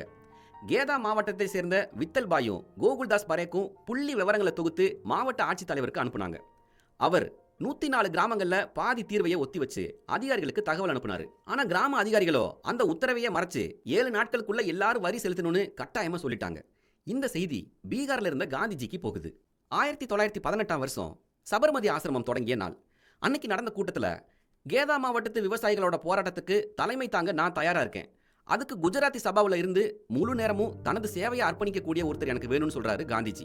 தான் வேற பிரச்சனைகளுக்காக வெளியூர் செல்லும் போது முன்ன நின்று ஏன் சார்பில் செயல்படக்கூடியவரா அவர் இருக்கணும்னு கேட்கிறாரு காந்திஜி. இதை கேட்டதுல இருந்து பட்டேலுடைய மனசுல குழப்பம் தொத்திக்கிச்சு. கேதா மாவட்டத்துக்கு சம்பந்தமே இல்லாத காந்தி அந்த மாவட்டத்தின் விவசாயிகளுக்காக முன்ன வந்து நிப்பேன்னு சொல்றாரு. அதே மாவட்டத்தை சேர்ந்த நாம ஏன் தயங்கி நிக்கிறோம்? முழு நேர அரசியல இறங்குனா அண்ணனுக்கு செஞ்சு கொடுத்த சத்தியம் என்னாகும்? வேலை, வருமானம், தாயில்லா குழந்தைகள் எதிர்காலம் எல்லாம் என்னாகும்னு யோசிக்கிறாரு. அப்போ காந்தியின் சொற்களால செயல்களால உருவான பேரொளி ஒண்ணு காந்தம் போல இந்த இரும்பு மனிதரை ஈர்த்துச்சு. பட்டேல் தான் வர்றேன்னு சொல்லி காந்தியோட தன்னை இணைச்சுக்கிட்டார். கேதா மாவட்டத்தை பத்தி காவலர்கள் தவறா பேசினதுக்கே கொந்தளிச்ச பட்டேல் கேதா மாவட்டத்துக்கே ஒரு பிரச்சனைனா சும்மாவா இருப்பாரு? ஆனா அடுத்து அவர் இந்த பிரச்சனைக்காக என்ன பண்ணார் அதை தெரிஞ்சுக்க நீங்க கேட்க வேண்டியது குக்கி எஃப்எம். உங்ககிட்ட பேசிட்டு இருக்கிறது சேட்டை செய்து, கேட்டுட்டு இருக்கிறது ரெண்டு காது. சில பேரை உயரத்தினால அண்ணாந்து பார்ப்பாங்க, சில பேரை அவங்க செஞ்ச செயல்கள்னால அண்ணாந்து பார்ப்பாங்க. சர்தார் வல்லபாய் பட்டேல் அவர்கள் இதுல 2வது ரகம். நீங்க கேட்டுட்டு இருக்கிறது குக்கி எஃப்எம். உங்ககிட்ட பேசிட்டு இருக்கிறது சேட்டை செய்து, கேட்டுட்டு இருக்கிறது ரெண்டு காது. உலகத்திலேயே உயரமான ஒற்றுமையின் சிலை பத்தியும் அந்த சிலையோட உண்மை முகமான சர்தார் வல்லபாய் பட்டேல் அவர்களை பத்தியும் நிறைய விஷயங்கள் கேட்டுட்டு இருக்கோம்.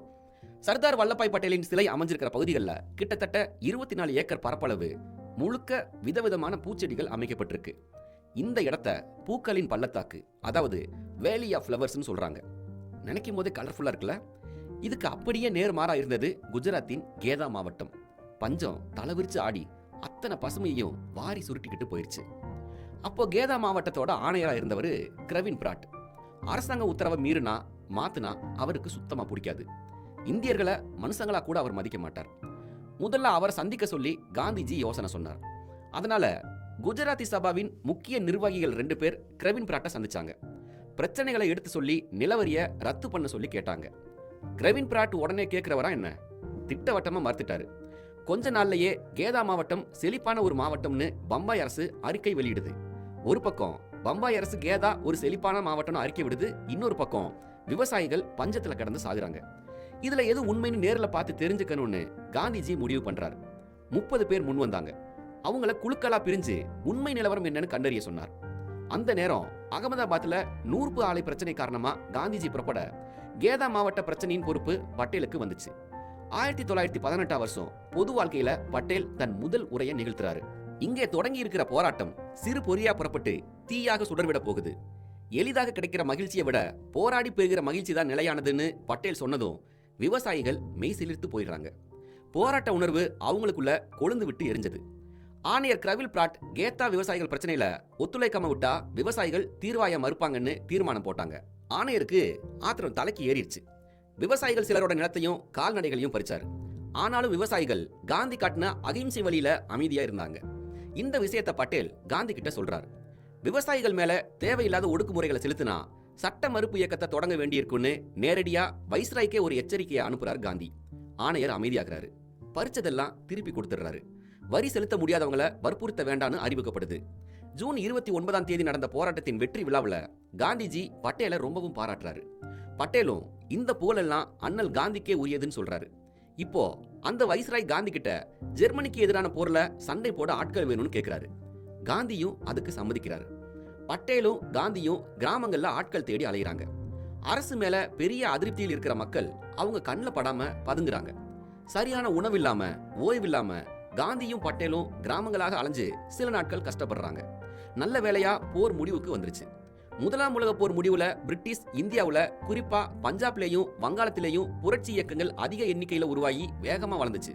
இதை பார்த்து அதிர்ச்சி அடைஞ்ச ஆங்கிலேய அரசு சிட்னி ரவுலட் தலைமையில ஒரு குழு அமைச்சிச்சு. அதன் வேலை புரட்சி இயக்கங்களை ஒடுக்குவது எப்படின்னு வழிகளை ஆராய்ஞ்சு அரசுக்கு சொல்றது. இறுதியா ரவுலட் குழுவோட பரிந்துரையின் பேர்ல ரவுலட் சட்டம் இயற்றப்பட்டுச்சு. இந்த சட்டம் தீவிரவாதின்னு சந்தேகப்படுற எந்த இந்தியனையும் வழக்கு விசாரணை இல்லாம 2 வருஷம் சிறையில வச்சிருக்க முடியும்னு அரசுக்கு அதிகாரம் கொடுத்துச்சு. ஊடகங்களை கட்டுப்படுத்தவும், காவல்துறையினர் ஆர்ப்பாட்டக்காரர்களை கைது பண்ணி விசாரணை இல்லாமையே சிறையில அடைச்சு வைக்கவும், நீதிமன்ற அனுமதி இல்லாம சிறையில போடவும் இந்த சட்டம் வழிவகுத்துச்சு. இந்த சட்டத்தை எதிர்த்து நாடு முழுக்க சத்தியாகிரக போராட்டத்தை நடத்த காந்திஜி அழைப்பு விடுத்தார். அகமதாபாத்தில் நடைபெற்ற மாபெரும் ஊர்வலத்துக்கு பட்டேல் தான் தலைமை தாங்கினாரு. காலையில நடைபெற்ற உண்ணாவிரதத்துல ஏராளமான இந்துக்களும் இஸ்லாமியர்களும் கலந்துக்கிட்டாங்க. காந்தியின் தடை செய்யப்பட்ட புத்தகமான ஹிந்து ஸ்வராஜ்ங்கிற புத்தகத்தை பொது இடத்துல வச்சு விற்பனை பண்ணாரு பட்டேல். பத்திரிகைகளை பதிவு பண்ணணுங்கிற ரவுலட் சட்டத்தை எதிர்த்து இரவோட இரவா சத்தியாகிரக பத்திரிகான்னு ஒரு பத்திரிகையை பட்டேல் வீட்டிலேயே தயார் செஞ்சு மறுநாள் விற்பனைக்கு கொண்டு வந்தாங்க. அமைதியான முறையில் நடந்துட்டு இருந்த போராட்டம் டெல்லியிலும் பஞ்சாபிலையும் கொந்தளிப்பா மாறிச்சு. போராட்டக்காரர்களை அமைதிப்படுத்த காந்தி பஞ்சாப் போக முயற்சி பண்ணாரு. ஆனா அவரை ஒரு கூட்ஸ் வண்டியில வலுக்கட்டாயமா ஏத்தி பம்பாயில கொண்டு விட்டது காவல்துறை. இதனால அகமதாபாத்ல பெரிய அமளி ஏற்பட அங்கே ஊரடங்கு போடப்பட்டுச்சு. சத்தியாகிரக கொள்கைக்கு மாறாக வன்முறை வளர்றதை கண்ட பட்டேல் அகமதாபாத்தின் பல இடங்களுக்கு போய் மக்களை சாந்தப்படுத்துறாரு. காயம்பட்டவர்களை மருத்துவமனைக்கு அழைச்சிட்டு போறாரு. துப்பாக்கி சூட்ல உயிரிழந்த குடும்பங்களுக்கு உணவு கொடுக்க ஏற்பாடு பண்றாரு. அங்க நடந்த கலவரத்துல பொது சொத்துகளுக்கு ஏற்பட்ட சேதத்துல பட்டேலையும் சம்பந்தப்படுத்த அரசு முயற்சி பண்ணி தோத்து போச்சு. 1919 வருஷம் ஏப்ரல் 19ஆம் நாள் இந்திய சுதந்திர போராட்ட வரலாற்றுல மிக முக்கியமான நாள். ஜாலியன் வாலாபாக் படுகொலை நிகழ்த்தி 1000க்கும் மேற்பட்ட இந்தியர்களை சுட்டுக் கொன்னா ஜெனரல் டயரும் அவனுடைய 50 ஆட்களும். இந்த சம்பவம் நாடு முழுக்கவே நிறைய கொந்தளிப்புகளை உண்டு பண்ணுச்சு. அகமதாபாத்ல பல தேசபக்தர்கள் மேல பொய் வழக்குகள் போடப்பட்டுச்சு. பட்டேல் ஆஜராகி எல்லாருக்கும் விடுதலை வாங்கி கொடுத்தார். பொது சொத்துக்கு சேதம் விளைவிச்சதா பட்டேலுக்கு அபராதம் விதிக்கப்பட்டுச்சு. அதை அவர் கட்ட மறுத்தாரு. அதுக்கு பதிலா அவர் வீட்டு சோஃபாவை வலுக்கட்டாயமா பறிமுதல் செஞ்சு வித்து காசாகி அதை அந்த அரசாங்கம் எடுத்துக்கிச்சு. சட்ட மறுப்பு ஒப்பந்தத்தில் கையெழுத்து போட்ட பட்டேல் அபராதம் கொடுக்க மறுத்ததை காந்திஜி அப்போ வெகுவாகவே பாராட்டினாரு. சட்ட மறுப்பு உறுதிமொழியில கையெழுத்து போட்டது மூலியமா பட்டேலோட பாரிஸ்டர் பதவி கொடுத்த உறுதிமொழி மீறப்படுறதா இன்னொரு வழக்கு தயார் செய்யப்பட்டுச்சு. ஆனா பட்டேலுக்காக ஆஜராகி வாதாடின சர் ஜமன்லால் பட்டேல் ஒன்னும் ரகசியமா உறுதிமொழியில கையெழுத்து போடல, வெளிப்படையாவே சட்ட மறுப்பு ஆதரிக்கிறதுக்காக தான் கையொப்பம் போட்டிருக்காரு, கண்ணியத்தையும் காப்பாத்திருக்காருன்னு வாதாட வழக்கு பட்டேல் பக்கம் தீர்ப்பாகுது. அதுக்கு பின்னாடி மகாத்மா அறிவிச்ச ஒத்துழையாமை இயக்கத்துல பட்டேலோட மகள் மணிபென் ஆர்வத்துடன் பங்கெடுத்துக்கிட்டாங்க. 16 வயது பெண்ணான மணிபென் தான் பார்த்து வந்த பள்ளிக்கூட வேலையை உதறி தள்ளிட்டு சுயமா தொடங்கின அகமதாபாத் பள்ளியில சேர்ந்தாங்க. தேசம் முழுக்க பல தலைவர்கள் அரசு பதவிகளை உதறி தள்ளினாங்க. குஜராத்தி சபா குஜராத்தி மாகாண காங்கிரஸ் சபையா மாறிச்சு. அதன் முதல் தலைவரா பட்டேல் பொறுப்பேற்றாரு. முதல் வேலையா முனிசிபல் பள்ளிகளை அரசோட கோர பிடியிலிருந்து விடுவிக்க தொடங்கினாரு. ஒத்துழையாமை இயக்கத்தோட இன்னொரு அம்சமான அந்நிய துணி பகிஷ்காரத்தை ஆகஸ்ட் 1ஆம் தேதி மகாத்மா அறிவிக்கிறாரு. அன்னைக்கு பட்டேலுடைய விலை உயர்ந்த ஆடைகள் எல்லாம் தீயில் எரிஞ்சிச்சு. ஒரு சில நாட்கள்ல பட்டேல் மொத்தமா கதர் துணிக்கு மாறுறாரு. மகள் மணிபென் அப்பாவுக்கான கதர் துணிகளை தயாரிச்சு தர பொறுப்பை ஏத்துக்கிட்டாங்க. கடைசி வர அவர் தான் தன்னோட அப்பாவுக்கு துணி தயாரிச்சு கொடுத்தாங்க. 1921ஆம் வருஷம் டிசம்பர் மாசம் அகமதாபாத் காங்கிரஸ் கூடுச்சு. அநேகமா பல தலைவர்கள் சிறையில் இருந்தாங்க. காந்திஜியும் பட்டேலும் மட்டும் வெளியில இருந்தாங்க. பட்டேல் குஜராத் மாகாண காங்கிரஸ் சபை தலைவர்ங்கிற முறையில நிகழ்ச்சிக்கான ஏற்பாடுகளை சிறப்பா செஞ்சாரு. காந்திஜியோட கதர் கொள்கைகளை பிரதிபலிக்கிற விதமா அரங்கத்தை வெறும் கதர் துணிகளை மட்டுமே கொண்டு அலங்கரிச்சாரு. மாநாடு நடக்கிற இடத்துக்கு காதி நகர்னு பேர் வச்சாரு. மாநாட்டில் 10,000க்கும் அதிகமான மக்கள் கூடியிருந்தாங்க. அங்க கதர் ஆடைகள் விற்பனையும் செய்யப்பட்டுச்சு. 1000 கஜங்களுக்கு மேல விற்பனையாச்சு. 1922 ஜனவரி மாசம் மகாத்மா காந்தி பர்தோலில உரையாற்றுறாரு. பிப்ரவரியில ஒத்துழையாமை வெடிக்கும்னு எச்சரிக்கை அனுப்புறாரு. ஆனா அதுக்குள்ள உத்தரப்பிரதேசத்துல வன்முறை கொழுந்து விட்டு எரிய ஆரம்பிச்சிருச்சு. சௌரி சௌராங்கிற இடத்துல காவல்துறையோட அடக்குமுறை உச்சகட்டத்தை அடைய சுதந்திர போராட்ட வீரர்கள் இனி பொறுக்க முடியாதுன்னு கொந்தளிச்சிட்டாங்க. போராட்ட வீரர்கள் காவல்துறை ஆட்களை துரத்துறாங்க. காவலர்கள் ஓடி ஒளிய இடமில்லாம காவல் நிலையத்துக்குள்ள புகுந்து கதவை பூட்டிக்கிட்டாங்க. மக்களோ காவல் நிலையத்தோட வெளிக்கதவை பூட்டிட்டு காவல் நிலையத்துக்கு தீ வச்சுட்டாங்க. உள்ள இருந்த காவலர்கள் அத்தனை பேரும் இறந்து போறாங்க. இந்த சம்பவத்தை கேட்டதும் காந்திஜி அதிர்ச்சி ஆகிறாரு. மக்கள் இன்னும் அகிம்சை வழி போராட்டத்துக்கு தயாராகலைன்னு சொல்லி போராட்டத்தை நிறுத்துறதா அறிவிக்கிறாரு. இதனால சிறையில இருந்தவங்களும் போராட தயாரா இருந்தவங்களும் அதிருப்தி அடைகிறாங்க. ஒட்டுமொத்த நாடும் காந்திஜியை விமர்சனம் செஞ்சுச்சு. இந்த சந்தர்ப்பத்தை தனக்கு சாதகமா பயன்படுத்திக்கிட்ட ஆங்கிலேய அரசு காந்திஜியை கைது பண்ணி விசாரணை நடத்துச்சு. பட்டேல் மட்டுமே இப்போ வெளியே இருக்காரு. அப்ப பட்டேல் என்ன பண்ணாரு?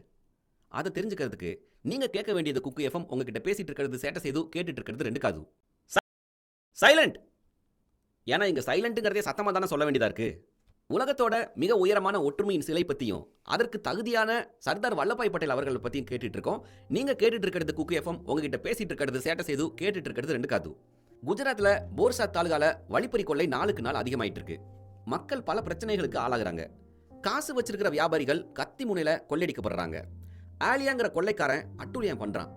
யாராவது அவனை பத்தி காவல் நிலையத்துல புகார் கொடுத்தாலோ துப்பு கொடுத்தாலோ அவ்வளவுதான். அவங்கள மரத்தோட மரமா வச்சு ஆணி அரைஞ்சிருவான். மூக்க அறுத்து எடுத்துருவான். இதுக்கு பயந்தே மக்கள் அவனை எதிர்த்து எதுவும் பேச பயந்தாங்க. அவனை எதிர்த்து எதுவும் செய்ய பயந்தாங்க. ஆங்கிலேய அரசாங்கமும் இதை பயன்படுத்தி ஒரு விசித்திரமான அறிவிப்பை வெளியிட்டுச்சு. அதாவது போர்சாத் தாலுகாவில் இருக்கிற கொள்ளைக்காரர்களை பத்தி மக்கள் துப்பு கொடுக்க மாட்டாங்க. அதனால காவலர்கள் எண்ணிக்கையை அதிகரிக்க வேண்டியதா இருக்கு. இதுக்கு செலவாகிற பணத்துக்காக போர்சாத் தாலுகாவில் இருக்கிற 16 வயதுக்கு மேற்பட்ட எல்லாருமே 2 ரூபாய் 7 ஆனா அபராதம் கொடுக்கணும்னு அறிவிக்குது ஆங்கிலேய அரசு. இதை கேட்ட நமக்கே கோவம் வருதே. அப்ப யோசிச்சு பாருங்க. பட்டேல் ஒரு ஆனா கூட கொடுக்க முடியாதுன்னு உறுதியா இருக்காரு. காவல்துறையே கொள்ளைக்காரங்களோட தொடர்புல இருக்குன்னு அவர் நம்பினாரு. துப்பு கொடுக்கிற புகார் கொடுக்கிற நபர்களை காவல்துறை தான் காசு வாங்கிட்டு கொள்ளைக்காரங்க கிட்ட போட்டு கொடுக்குதுன்னு அவர் சந்தேகப்பட்டார். போர்சாத்துல தான் பட்டேலுடைய தம்பி காசிபாய் வழக்கறிஞரா இருந்தாரு. அவர்கிட்ட காவல்துறைக்கும் கொள்ளைக்காரங்களுக்கும் தொடர்பு இருக்குன்னு ஏதாவது ஆதாரம் கிடைக்குமான்னு கேட்கிறாரு பட்டேல். காசிபாய் விரைவில் ஆதாரங்களை சேகரிச்சு கொடுக்கிறார். காவல்துறையினரே இன்னொரு கொள்ளையனை பிடிக்கிறதுக்கு அலியாவுக்கு பணமும் ஆயுதங்களும் கொடுத்த விஷயம் தெரிய வருது. இது எல்லாத்தையும் ஒரு அறிக்கை மூலம் மக்கள் கிட்ட தெரியப்படுத்துறாரு பட்டேல். டேய், நீங்க 2 பேரும் கூட்டு களவாணிகளான்னு கோவம் அடைஞ்ச மக்கள் அபராதம் கொடுக்க முடியாதுன்னு முடிவு பண்ணிட்டாங்க. வேறு வழி இல்லாம காவல்துறை ஏலியாவையும் மற்ற கொள்ளைக்காரர்களையும் கைது பண்ணி அபராதத்தையும் ரத்து பண்ணுச்சு. ஒரு முறை கத்தியவாட் அரசியல் மாநாட்டுக்கு பட்டேல் உரையாற்ற வராரு. அங்க தாழ்த்தப்பட்ட மக்கள் தனியா தடுப்பு அமைச்சு உட்கார வைக்கப்பட்டாங்க. பட்டேல் அதை பார்க்கிறாரு. ஒன்னும் பேசல. தன்னோட இருக்கையில இருந்து எழுந்து தடுப்பை தாண்டி போய் தாழ்த்தப்பட்ட மக்களுக்கு நடுவில் உட்காந்துக்கிட்டாரு. பட்டேல் மேடையில பேசுற நேரமும் வந்தது. ஆனா அவர் மேடையில ஏறல. தான் இருந்த இடத்துல இருந்தே பேசினாரு. அங்க தனியா தடுப்பு ஒதுக்கினது பத்தியோ சாதி பத்தியோ அவர் எதுவுமே பேசல. ஆனா நாங்க பண்ணது தப்புன்னு அமைப்பாளர்கள் அவமானப்படுற மாதிரி ஒரு செயலை செஞ்சுட்டும் போயிட்டாரு. ஒரு பக்கம் பிரிட்டிஷ் அரசு, இன்னொரு பக்கம் இது மாதிரியான பிரச்சனைகள், கொள்ளை நோய்கள், சாதி பிரச்சனைகள்னு எல்லா பிரச்சனைகளையும் தீர்க்க களத்துல இறங்குறாரு பட்டேல். எதுக்குமே அவர் பின்வாங்கல. காந்திஜி சிறையில இருந்த சமயம் காங்கிரஸ்குள்ள 2 கருத்துகள் வலுவா இருந்துச்சு. ஒன்னு, தேர்தலில் நின்று மாகாண கவுன்சில்ல நுழைஞ்சு அரச செயலாற்ற விடாம செய்யறது. இன்னொன்னு, தேர்தலையே போட்டியிடக்கூடாதுங்கிறது. எதிரியோட கோட்டைக்குள்ள ரகசியமா ஊடுருவி வெற்றியை பறிக்கிற யுத்த தந்திரத்தை போலதான் இதுவுன்னு முதல் கருத்தை ஆதரிக்கிறவங்க பேசினாங்க. இந்த அணியில பட்டேலோட பிரதர் வித்தல் பாய், மோதிலால் நேரு, CR தாஸ் போன்றவங்க இருந்தாங்க. சொல்ல போனா இது தந்திரமே இல்ல. அரசாங்கங்கிறது மாகாண கவுன்சில்ல இல்ல, அவசர சட்டங்கள் மூலியமா அரசாங்கத்தை நடத்திட முடியும். அதனால இது தேவையில்லாத வேலைன்னு சொன்னாரு பட்டேல்.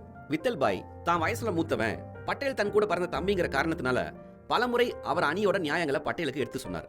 ஆனா பட்டேல் அவர் நிலையில இருந்து மாறல. முன்ன தன் அப்பா கேட்டதுக்காக தனக்கு விருப்பம் இல்லாத போதும் தாஸ்ஜிக்கு வாரண்ட் வாங்கி கொடுத்த பட்டேல் இப்போ இல்ல. அவருக்கு குடும்பத்தை விட தேசம்தான் முக்கியம். இதனால வித்தல் பாய் தன்னோட தம்பி பட்டேல் மேல கோபப்பட்டார். இனி நீ பம்பாய் வரக்கூடாது, நான் அகமதாபாத் வரமாட்டேன், நமக்குள்ள இருக்கிற பிரச்சனை வெளியே யாருக்கும் தெரிய வேணாம்னு சொல்லிட்டார். மாகாண கவுன்சிலுக்குள்ள நுழைய வேணுங்கிற கோரிக்கைக்கு நேருவோட ஆதரவும் கிடைச்சிச்சு. பட்டேலும் ராஜாஜியும் இதுக்கு எதிரான கொள்கையை கொண்டிருந்தாங்க. 1922 டிசம்பர்ல சுயராஜ்ய கட்சி உதயமாகுது. அதாவது தேர்தல்ல நின்னு சட்டசபையில பிரதிநிதித்துவம் பெறணுங்கிற கருத்தை உடைய ஆட்கள் சுயராஜ் கட்சியினர்னு அழைக்கப்பட்டாங்க. பட்டேல், ராஜாஜி மாதிரியான தலைவர்கள் அதை மறுப்போர்னு அழைக்கப்பட்டாங்க. மகாத்மா காந்தி சட்டசபை நுழைவை ஆதரிக்கல. அமைதியான ஒத்துழையாமையில அதுவும் ஒண்ணு. ஆனா அவர் சிறையில இருக்கிற நேரம் அடிப்படை கொள்கையிலேயே மாறுதல் செஞ்சு இப்படி 2 பிரிவா பிரிஞ்சு நிக்கிறது தவறுங்கிறது பட்டேலோட எண்ணம். பொதுவான வாக்கெடுப்புல நேருவோட தீர்மானம் தோத்தாலும் விவாத குழுவுல மிக குறைஞ்ச சிறுபான்மையில சுயராஜ் பிரிவுக்கு வெற்றி கிடைச்சிச்சு. இதுக்கு நேரு பின்னணியில இருந்தாரு. அதனால பட்டேல் தவறான கருத்துக்கு தாளம் போடுறவங்கள மேற்கொண்டு ஊக்குவிக்கிறது நியாயமாகாதுன்னு நேருவுக்கு ஒரு கண்டன கடிதத்தை அனுப்புறாரு. இதை மனசுல வச்சுக்கிட்டு நாகபுரி மாநாட்டில் பட்டேல் அப்புறம் ராஜாஜி மேல நேரு கண்டன தீர்மானம் கொண்டு வராரு. ஆனா தீர்மானம் தோத்து போச்சு. இப்படி எளியும் பூனையுமா இருந்த நேருவும் பட்டேலும் தான் பின்னாட்கள்ல இந்தியாவின் முதல் பிரதமராகவும் இந்தியாவின் முதல் துணை பிரதமராகவும் பதவி வகிக்கிறாங்க. கரிசல்மன் பிரதேசமான பர்தோலி குஜராத்தின் செழிப்பான பகுதியாக விளங்குச்சு. அந்த விளைச்சலை பயன்படுத்தி வரி விதிப்புல அரசு அதிகப்படியா நடந்துக்குச்சு. 1926 முதலே வரியை குறைக்கணும்னு விவசாயிகள் முறையிட்டாங்க. ஆனா அரசு காதுகளுக்கு அது போகவே இல்லை. செழிப்பான பிரதேசம் தான், அதுக்காக இவ்வளோ வரியான ஆதங்கப்பட்டாங்க. விவசாயிகளுக்கு பெருமளவுல பாதிப்பு ஏற்பட்டுச்சு. 1928 வரி 22% உயர்த்தப்பட்டுச்சு. தவிர அதிக வரி விதிப்புக்கு உரிய 23 கிராமங்கள் என்னன்னு அறிவிக்கப்பட்டுச்சு. இதுக்கு மேல சமாளிக்க முடியாதுன்னு விவசாயிகள் பட்டேலோட உதவியை நாடுனாங்க. பட்டேல் அவங்க சொல்றதையெல்லாம் பொறுமையா கேட்டாரு. உங்களோட கோரிக்கையை மட்டும் முன் வச்சு போராட்டத்தில் இறங்க முடியாது, எனக்கு ஆதாரபூர்வமான தகவல்கள் வேணும். அதனால உங்கள 4 பேர் பர்தோலி முழுக்க பயணம் செஞ்சு உண்மை நிலையை என்னன்னு கண்டுபிடிங்க. வரி மறுப்பு போராட்டத்துக்கு மக்கள் தயாராங்கிறதும் அதன் விலையா அரசு தண்டனை கொடுத்தா அதை ஏத்துக்க முடியுமாங்கிறதையும் தீர விசாரிங்க. இது எல்லாம் செஞ்சு முடிச்சதுக்கு அப்புறம் என்கிட்ட வாங்கன்னு பட்டேல் சொல்லிடுறாரு. காந்திஜிக்கு எந்த இடத்துல எல்லாம் எதிர்பாராத பிரச்சனைகள் உருவாச்சோ அதையெல்லாம் இம்முறை முன்கூட்டியே கவனிச்சாரு பட்டேல். போராட்டத்துக்கு தலைமை கிடைச்ச சந்தோஷத்துல விவசாய பிரதிநிதிகள் அவர் சொன்னது போலவே சுற்றுப்பயணம் மேற்கொண்டு நிலைமையை கண்டறிஞ்சாங்க. போராட்டத்துக்கு மக்கள் தயார்னு பட்டேலுக்கு தெரியப்படுத்தினாங்க. பட்டேல் அதை பரிபூர்ணமா உணர்ந்த பின்னாடி காந்திஜி கிட்ட அனுமதி வாங்கினாரு. காந்திஜியும் அதற்கு அனுமதி கொடுத்தார். போராட்டமும் துவங்குச்சு. முதல் வேலையா 79 கிராம பிரதிநிதிகள் கூடவும் அமர்ந்து தனி அறையில கூட்டம் நடத்தினாரு பட்டேல். சில கிராமத்து பெண்கள் கிட்ட கேள்வி கேட்டார். உங்க கால்நடைகளை அரசு கைப்பற்றுச்சுன்னா என்னமா பண்ணுவீங்கன்னு கேட்டார். ஒரு கவலையும் இல்லைங்க ஐயான்னு சொன்னாங்க. உங்க கணவன்மாருங்க உங்களுக்கே தெரியாம அரசுக்கு பயந்து வரி செலுத்திட்டா அப்ப என்ன பண்ணுவீங்கன்னு கேட்கிறாரு பட்டேல். அவங்கள வீட்டுக்குள்ளேயே சேர்க்க மாட்டோம் ஐயான்னு அந்த பெண்கள் சொல்றாங்க. அடி சக்க, இதுல உறுதியா இருப்பீங்களான்னு பட்டேல் உற்சாகமா கேட்க நிச்சயமா ஐயான்னு பெண்கள் எல்லாம் கோரஸா பதில் சொல்றாங்க. இப்போ பட்டேல் பம்பாய் கவர்னருக்கு ஒரு கடிதம் அனுப்புறாரு. பர்தோலில நியாயமே இல்லாம வசூலிக்கப்படுற வரியை பத்தி உடனடியா ஆராய ஒரு விசாரணை குழுவை அமைக்கணும். இல்லைனா வரியை செலுத்தாம இருக்குமாறு விவசாயிகள் கேட்டுக்கொள்ளப்படுவார்கள். இதனுடைய விளைவுகள் பற்றியும் கவலைப்பட மாட்டாங்க. இது குறித்து நேர்ல சந்திக்கலாம்னா நான் அதுக்கு எப்பயும் தயார் அப்படின்னு ஒரு கடிதம் எழுதுறாரு பட்டேல். ஆனா அதுக்கு அரசு வேற மாதிரி பதில் அறிக்கை போட்டுச்சு. பிப்ரவரி 15ஆம் தேதிக்குள்ள வரியோட முதல் தவணையை கட்டிடணும்னு அறிக்கை வந்துச்சு. மறுபடியும் கிராம நிர்வாகிகளை கூட்டினாரு பட்டேல். திட்டவட்டமா பேசுறாரு. வரி அதிகரிப்பை திரும்ப பெறணும், இல்லனா இதுக்கான விசாரணை குழுவை நியமிக்கணும். 2ல 1 நடக்கிற வரைக்கும் யாரும் வரி செலுத்த மாட்டோம்னு தீர்மானம் நிறைவேறுது. போராட்டம் சூடு பிடிக்குது. 12 முக்கிய கிராமங்கள்ல போராட்ட முகாம்கள் அமைக்கப்பட்டுச்சு. போராட்ட செய்திகள் அப்புறம் பட்டேலின் உரைகள் சூரத்தில் அச்சாயி முகாம்கள் மூலியமா மக்களுக்கு கொண்டு போய் சேர்க்கப்பட்டுச்சு. முன்ன பர்தோலில நிர்ணயிக்கப்பட்டிருந்த சுயராஜ்ய ஆசிரமம் இந்த போராட்டத்துல பெரும் பங்கு வகிச்சுச்சு. காந்திஜியோட மகன் ராமதாஸ் பர்தோலி ஆசிரமத்தோட பொறுப்பை ஏத்துக்கிறாரு. கத்தியவாட் பகுதியில் இருக்கிற ஒரு இசைக்குழு போராட்ட பாடல்களை எல்லா பக்கமும் கொண்டு போய் சேர்க்குது. பம்பாய் அரசு இதை எதிர்பார்க்கவே இல்லை. வருவாய்த்துறை செயலாளர் JW ஸ்மித் ஒரு லெட்டர் ஒன்று எழுதுறாரு. பர்தோலி மக்களோ இல்லை வெளியாட்களோ நடத்துற போராட்டத்தால வரி கட்டுறதுக்கு தடங்கள் ஏற்பட்டா அரசு அதை பார்த்துக்கிட்டு சும்மா இருக்காது, சட்டம் தன் வேலையை செய்யுன்னு ஒரு லெட்டர் எழுதுறாரு. அவர் வெளியாள்னு சொல்றது தன்னைத்தான்னு பட்டேலுக்கு புரிஞ்சிச்சு. இன்னைக்கு அரசாங்கம் நடத்துற நீங்க தான் வெளியாள், நான் இல்லைங்கிறத நீங்க புரிஞ்சுக்கங்கன்னு பதில் கடிதம் போடுறாரு பட்டேல். பர்தோலி மக்கள் அவரை வெளியாளா பார்க்கல, அவரை சர்தார்னு அழைச்சாங்க. அந்த வார்த்தைக்கு பல அர்த்தங்கள். அந்த அத்தனை அர்த்தங்களுமே மேன்மையான ஒருத்தர் குறிக்கிறது தான். விவசாயி என்பவன் யார்? ஒரு சிறிய நிலமோ ஒரு எருதோ ஒரு எருமையோ வச்சு ஜீவனம் நடத்துறவன், சேத்துல இறங்கி வேலை பார்க்குறவன், சுட்டரிக்கும் வெயில்ல குளிக்கிறவன், புழுதியோடு போராடுறவன், விஷப்பூச்சிகள் செய்யும் பாதிப்புக்குள்ள தன் வாழ்க்கையை பதிஞ்சுக்கிட்டவன். இவனோட நிலத்தை அபகரிக்கிறதா, இவனது கால்நடையை களவாடுறதா, காவல் நிலையத்தில் கட்டப்பட்டிருக்கிற இந்த மாடுகளோட கதறல்கள் தான் போராட்ட முழக்கம்னு பேசுறாரு பட்டேல். லண்டன்ல பாரிஸ்டர் படிச்ச சர்தாருக்கு விவசாயியோட வாழ்க்கை இந்த அளவுக்கு எப்படி தெரிஞ்சுக்குன்னு மக்கள் ஆச்சரியப்பட்டாங்க. அவங்கள பல பேருக்கு தெரியாது சர்தார் 7-8 வயசுலயே கழனியில இறங்கி வேலை பார்த்தவர்னு. பட்டேலோட இந்த பேச்சு பட்டி தொட்டி எல்லாம் பரவுச்சு. தலைவர்கள் எல்லாரும் பட்டேலை பாராட்டுறாங்க. வேற வழியே இல்லாம அரசு போராட்டத்துக்கு பணிஞ்சிச்சு. 22 கிராமங்கள் பழைய நிலைக்கு திரும்பிச்சு. தலைவர்கள் எல்லாரோட பாராட்டுகளும் பட்டேலுக்கு கிடைச்சதுனால காங்கிரஸ் தலைமை அவருக்கு கொடுக்கப்படணும்னு சுபாஷ் சந்திர போஸ் விரும்பினாரு. ஆனா பட்டேலோ மகாத்மா காந்தியை வலியுறுத்துறாரு. மகாத்மா காந்தி அதை மறுத்துறாரு. கடைசியில மோதிலால் நேரு ஜவஹர்லால் நேருவுக்கு தலைமை தரப்படணும்னு விரும்புறாரு. மோதிலாலோட கோரிக்கையை ஏத்துக்கிட்டு நேருவுக்கு வழிவிடுறதுக்காக பட்டேலை விளைவிக்க சொன்னாரு காந்திஜி. மறு பேச்சு பேசாம உடனே ஒப்புக்கிட்டாரு பட்டேல். ஒருவேளை தேர்தல் நடந்திருந்தா அப்போ பட்டேல் தான் கண்டிப்பா ஜெயிச்சிருப்பாரு. இதுக்கப்புறம் பட்டேல் அவர்களோட செல்வாக்கு காங்கிரஸ் கட்சியில உயர்ந்த அந்த நேரத்துல என்ன நடந்துச்சு இதை தெரிஞ்சுக்க நாம கேட்க வேண்டியது குக்கு எஃப்எம். உங்ககிட்ட பேசிட்டு இருக்கிறது சேட்ட சேது, கேட்டுட்டு இருக்கிறது 2 காது. வயசாயிருச்சுப்பா அப்படின்னு நம்மள பலர் சலிச்சுக்குவோம். ஆனா அப்படி வயசானதுக்கு அப்புறம் நம்ம பட்டேல் என்னெல்லாம் பண்ணிருக்காரு தெரியுமா? நீங்க கேட்டுட்டு இருக்கிறது குக்கு எஃப்எம், உங்ககிட்ட பேசிட்டு இருக்கிறது சேட்ட சேது, கேட்டுட்டு இருக்கிறது 2 காது. உலகத்திலேயே உயரமான சிலையான ஒற்றுமையின் சிலையோட உண்மை முகமா இருக்க சர்தார் வல்லபாய் பட்டேல் அவர்களை பத்தி தான் கேட்டுக்கிட்டு இருக்கோம். நாட்டுக்கு உழைத்த நல்லவர் சர்தார் வல்லபாய் பட்டேல் முதல் முறையா சிறை சென்ற வயசு 55. 1930 காந்திஜி உப்பு சத்தியாகிரகத்துக்கு திட்டம் வகுத்துக்கிட்டு இருந்தார். அந்த திட்டம் செயல்படுத்துச்சுன்னா பல முக்கிய தலைவர்கள் தொண்டர்கள் கைது செய்யப்படுவாங்கன்னு பட்டேல் எதிர்பார்த்தார். முன்னாடி 1922 சௌரி சௌரா காவல் நிலைய சம்பவத்துக்கு பின்னாடி காந்திஜி போராட்டத்தை நிறுத்தினார். அதனால பல காங்கிரஸ் தலைவர்களும் தொண்டர்களும் அதிர்ச்சி அடைஞ்சாங்க. அந்த சந்தர்ப்பத்தை பயன்படுத்தி மகாத்மாவை கைது பண்ணி 6 வருஷம் சிறைக்குள்ள தள்ளிச்சு பிரிட்டிஷ் அரசு. அப்போ லண்டன்ல காந்தியை கைது பண்ணப்போ ஒரு நாய் கூட குறைக்கலன்னு சில பத்திரிகைகள் கேலி பேசினாங்க. அதனால இப்போ காந்திஜி கைது செய்யப்பட்டா தான் வெளியே இருந்து சிறை நிரப்புற போராட்டம் நடத்தணும்னு பட்டேல் விருப்பப்பட்டார். காந்தியோட சக்தி என்னன்னு இந்த உலகத்துக்கு காட்ட நினைச்சார். அதனாலேயே உப்பு சத்தியாகிரக போராட்ட அறிவிப்பு அப்புறம் ஆலோசனை கூட்டங்கள்ல பங்கு பெறாம பட்டேல் விலகியே இருந்தார். பட்டேல் தன்னோட மனசுக்குள்ள போட்டு வச்சிருந்த இந்த திட்டத்தை எப்படியோ கேதா மாவட்டத்தின் கலெக்டர் ஆல்ஃபிரட் மாஸ்டர் யூகிச்சிட்டார். சீக்கிரமே காந்தியையும் பட்டேலையும் பிரிச்சு விட்டுருங்கிற சரியான சந்தர்ப்பத்தை அவங்க எதிர்பார்த்து காத்திருந்தாங்க. யாருமே எதிர்பாராத விதத்துல பட்டேலை ஏமாற வகையில ஒரு மாஸ்டர் பிளான் போட்டாரு ஆல்ஃபிரட் மாஸ்டர். 1930 மார்ச் 7ஆம் தேதி பட்டேல் போர்சாத் தாலுகா கனகபுராங்கிற ஊர்ல பேசுறதா இருந்தது. அதுக்கு போயிட்டு இருந்தார். அப்போ ராஸ் பகுதி மக்கள் பட்டேல் தங்களிடமும் பேசணும்னு வற்புறுத்தினாங்க. பகல் உணவு முடிச்சிட்டு பேசுறதா பட்டேல் சொன்னார். அதை ஊர் முழுக்க அறிவிக்கவும் செஞ்சாங்க. மக்கள் எல்லாரும் கூடியிருக்க பட்டேல் மேடையில இருந்தார். அப்போ கலெக்டர் சார்பான மேஜிஸ்ட்ரேட் ஒருவர் பட்டேல் பேச அனுமதி கிடையாதுன்னு தடை உத்தரவை நீட்டினார். தடையை மீறி பேசுவேன்னு சொன்னார் பட்டேல். அப்படின்னா உங்களை கைது செய்யறது தவிர வேற வழியே இல்லைன்னு சொன்னாரு மேஜிஸ்ட்ரேட். அப்போ பட்டேல் கூட்டத்தில் இருந்து எழுந்து நடந்தார். இந்த விசாரணைகளை கலெக்டர் மாஸ்டரே நடத்தினார். அந்த அறையில பட்டேல், கலெக்டர், அவரை கைது செய்த அதிகாரி 3 பேர் மட்டுமே இருந்தாங்க. பட்டேலுக்கு 3 மாசம் வெறும் காவல் சிறையும் 500 ரூபாய் அபராதமும் விதிக்கப்பட்டுச்சு. அபராதம் கட்ட தவறுனா 3 வார வெறும் காவல் தண்டனையும் விதிக்கப்பட்டுச்சு. பட்டேல் சபர்மதி சிறைக்கு கொண்டு போகப்பட்டார். சிறையில ஒரு சாதாரண கைதியை போலவே அவர் நடத்தப்பட்டார். அவருக்கு கொடுக்கப்படுற ரொட்டிகள்ல தண்ணியில நினைக்காம சாப்பிட முடியாது. விளக்கு வச்சிருக்க அவருக்கு அனுமதி கிடையாது. கொலை குற்றவாளிகளோட அவர் அடைச்சு வைக்கப்பட்டார். ஒரே அறையில 8 பேர் அடைக்கப்பட்டிருந்தாங்க. மகாதேவ தேசாய் சிறையில வந்து பட்டேலை சந்திச்சார்.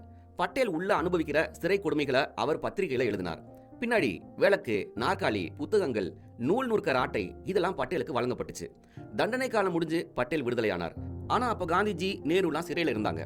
காங்கிரஸ் தலைவராக இருந்த நேரு தன் அப்பா கிட்ட அந்த பொறுப்பை ஒப்படைச்சிட்டு சிறைக்கு போயிட்டார்.